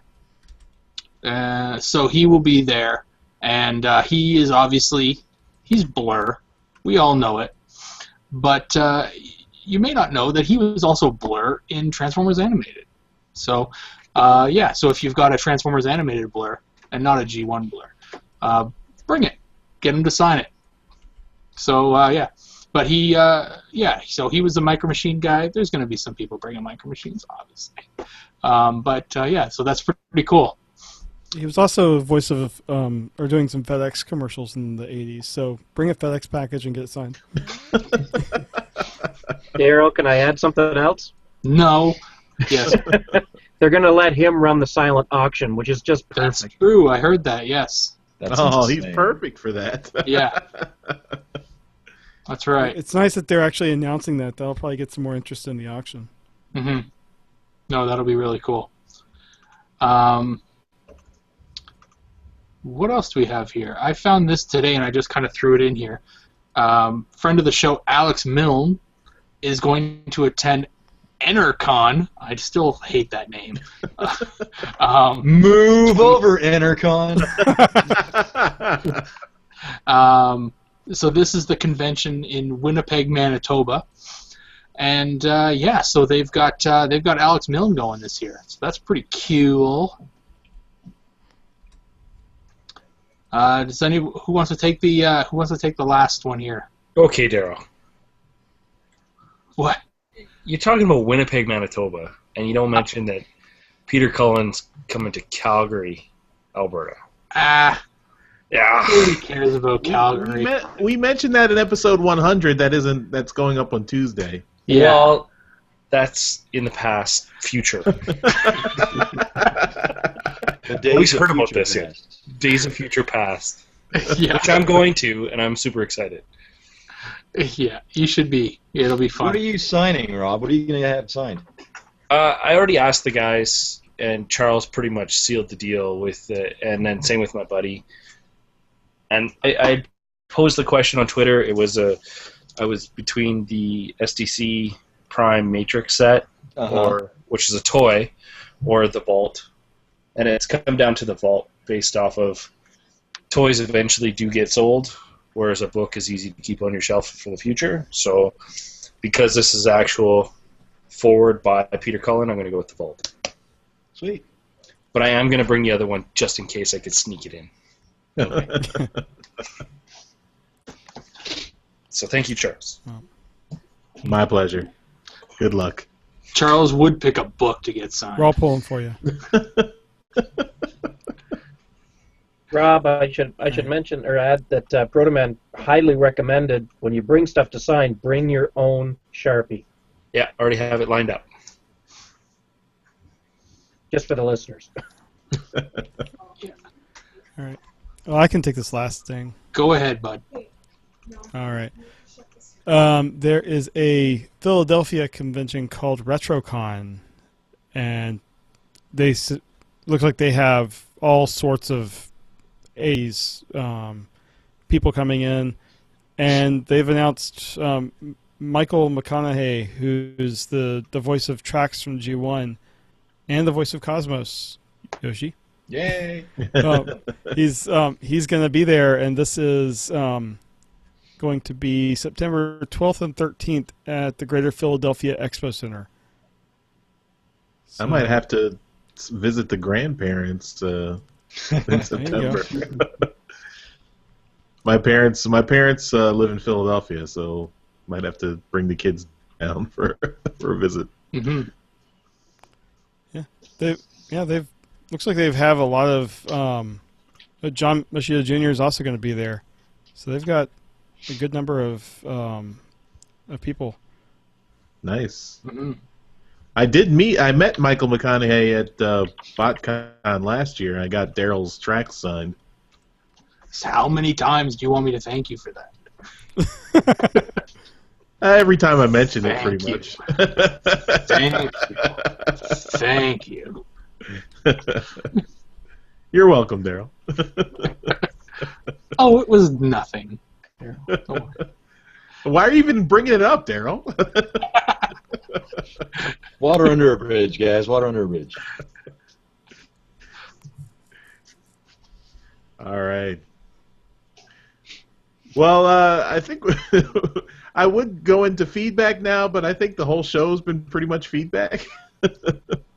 So maybe we'll save this for our next regular episode. And I think that's the sane decision. Yeah. But yeah, I want to thank all our Patreon, PayPal supporters, Mike, our new editor, and Marion from the UK, who had to go to bed because it's super late here on the East Coast of the US. So I think it's early morning in the UK now. It's morning now. Yeah, it might be time to get up and go to work. So thanks everyone for joining us, and thank you again for supporting the show and supporting the podcast, and we really appreciate it. It's really awesome to see that what we're doing has struck a chord with you guys, and you're enjoying it. So we hope to keep going. And in order to keep going, you know what you can do.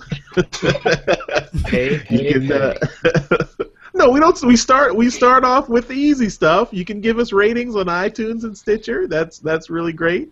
It's so easy to start new iTunes accounts and do that. It's Apple just has got that whole sign-up thing down to a fucking fine art. So yeah, if you're really enjoying the show, always giving us ratings on iTunes and Stitcher really helps raise our profile. We always appreciate that. Also, if you guys are on Facebook, could you go and give us a like on Facebook? Our Facebook page is kind of hovering around about 135 likes, but on Twitter we've got a lot more followers. So I think we're more active on Twitter, but we'd like to get our Facebook likes up too. So if you haven't liked the Facebook page yet, go and check that out. That's real easy. That's just one click. So that's you can do that. You only have easy. to give away your whole life's information. I would click for you, but I can't. If you're already on Facebook, you can do it. If you don't have to join Facebook, but if you're already there, give us a like. Come on, you want to. And then get on right after your mom gets off the computer and have her like it. And we are very happy to encourage people to support us through Patreon or PayPal. So you can give us a one-time donation on PayPal or give us a monthly donation on Patreon. And one of the benefits is you get to participate in these special shows. Shut up, we'll take your money.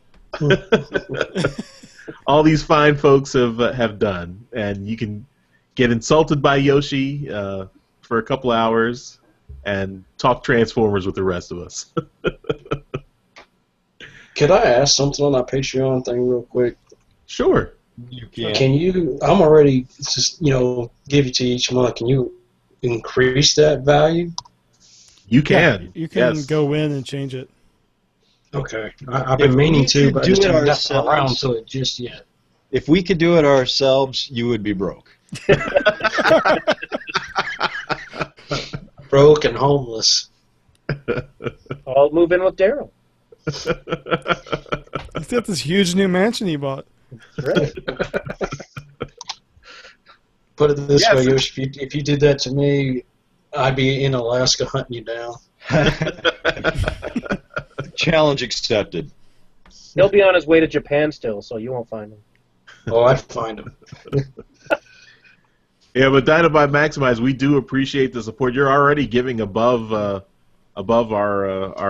donation requirement for the Hangout, so. Oh man, now I got to review mine. But yeah, we are happy to accept as much as you are comfortable giving. So we always appreciate it. Well, I just recently this year, my wife and I actually have caught up on everything. We actually got all of our all of our bills we had outstanding, all of our loans and all that other junk paid off. All we owe now is just our house. Mm-hmm. So, I felt, obliged. I wanted to give up some of the money to help out people that I can. And I love listening to you guys. What better way to do that than doing it through that? Well, we really appreciate it. Yeah, thank you. Thank you so much. All right, so to all the listeners out there, there's a prime example of how you can contribute. Prime example. And one other thing to Yoshi, how soon before we get to your mighty list, the only list that counts, back up? I hope there's a Patreon list. There's a special. Every time somebody signs up to Patreon, they're the first ones on the list for that episode. And I have every back issue list here. They're all written out. I do them with every show. They're gonna go up. You are gonna be flooded from Twitter and everything else that they went up. They will go up. I need to do it my way. Just waiting for the snow to go away and. Yes. Now, if we're all on the first line of the list, like, are you writing in like .-6 font size to fit all on the? No, first because line? you guys didn't all sign up on the same day. You know, there was 2 here, 4 there, 5 there, 1 there. They're the first on the list. And if you go back to the episodes where we're talking about it as I'm writing it, I'm like, oh, Patreon top of the list. We'll check with Charlespedia, and he can cross-reference to make sure that, you know. Yeah, because I don't. All right, and also don't forget we are still running our petition to get the G1 cartoon remade as a comic, continued as a comic. So please check that out if you haven't signed it. Sorry, what was you saying? I was saying they haven't done that yet? Come on, IDOW. We're already buying the heck out of your books. By the time it gets out, they're going to be down to a 4-page. Just get it done. Very true. We're pushing that. I'm waiting on them to... Because we heard months back that they were going to try to push to do an animated story, like one of those like DC Comics movies they released, DVD, direct-to-DVD things. That would be cool. Yeah, I mean... I thought they were... I think they just going to do something like that. I think they just bought the studio, but they didn't announce any projects yet. Yeah. Maybe I hope it's coming out. They're doing something. The only thing they've announced is I think the 5th live-action movie is going to be under the umbrella of that studio. Oh, okay. All right. Well, more incentive to sign the petition. Tell your friends and neighbors to sign it too. Give me a reason to buy an IDW book again. Even if it's only 20 pages. Even if it's only 20 pages. All right, guys. We'll see you next time. Good night. Good night. Bye-bye. Good night. Good night. Night, John boy. Good night, everybody.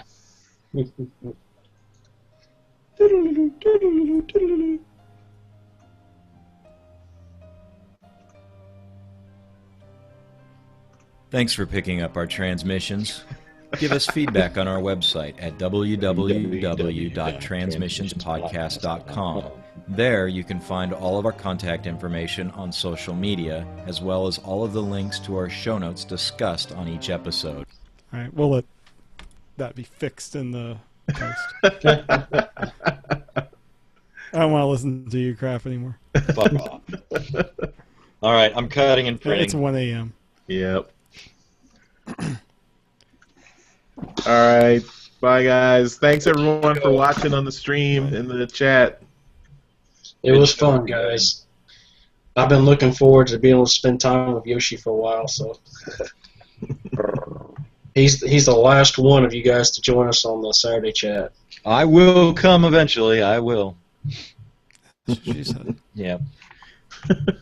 Story of my life. Did we miss? Tom Proscia didn't show up. Was he? He got the link, didn't he? I see a Tom in the chat. Tom, are you there? Oh well, we'll get. Well, he got his own show, so I guess. Yeah. He'll be okay. Mm-hmm. All right. Yes. All right, guys. Actually, I almost ran out of disk space during the show. I was like frantically deleting stuff at one point.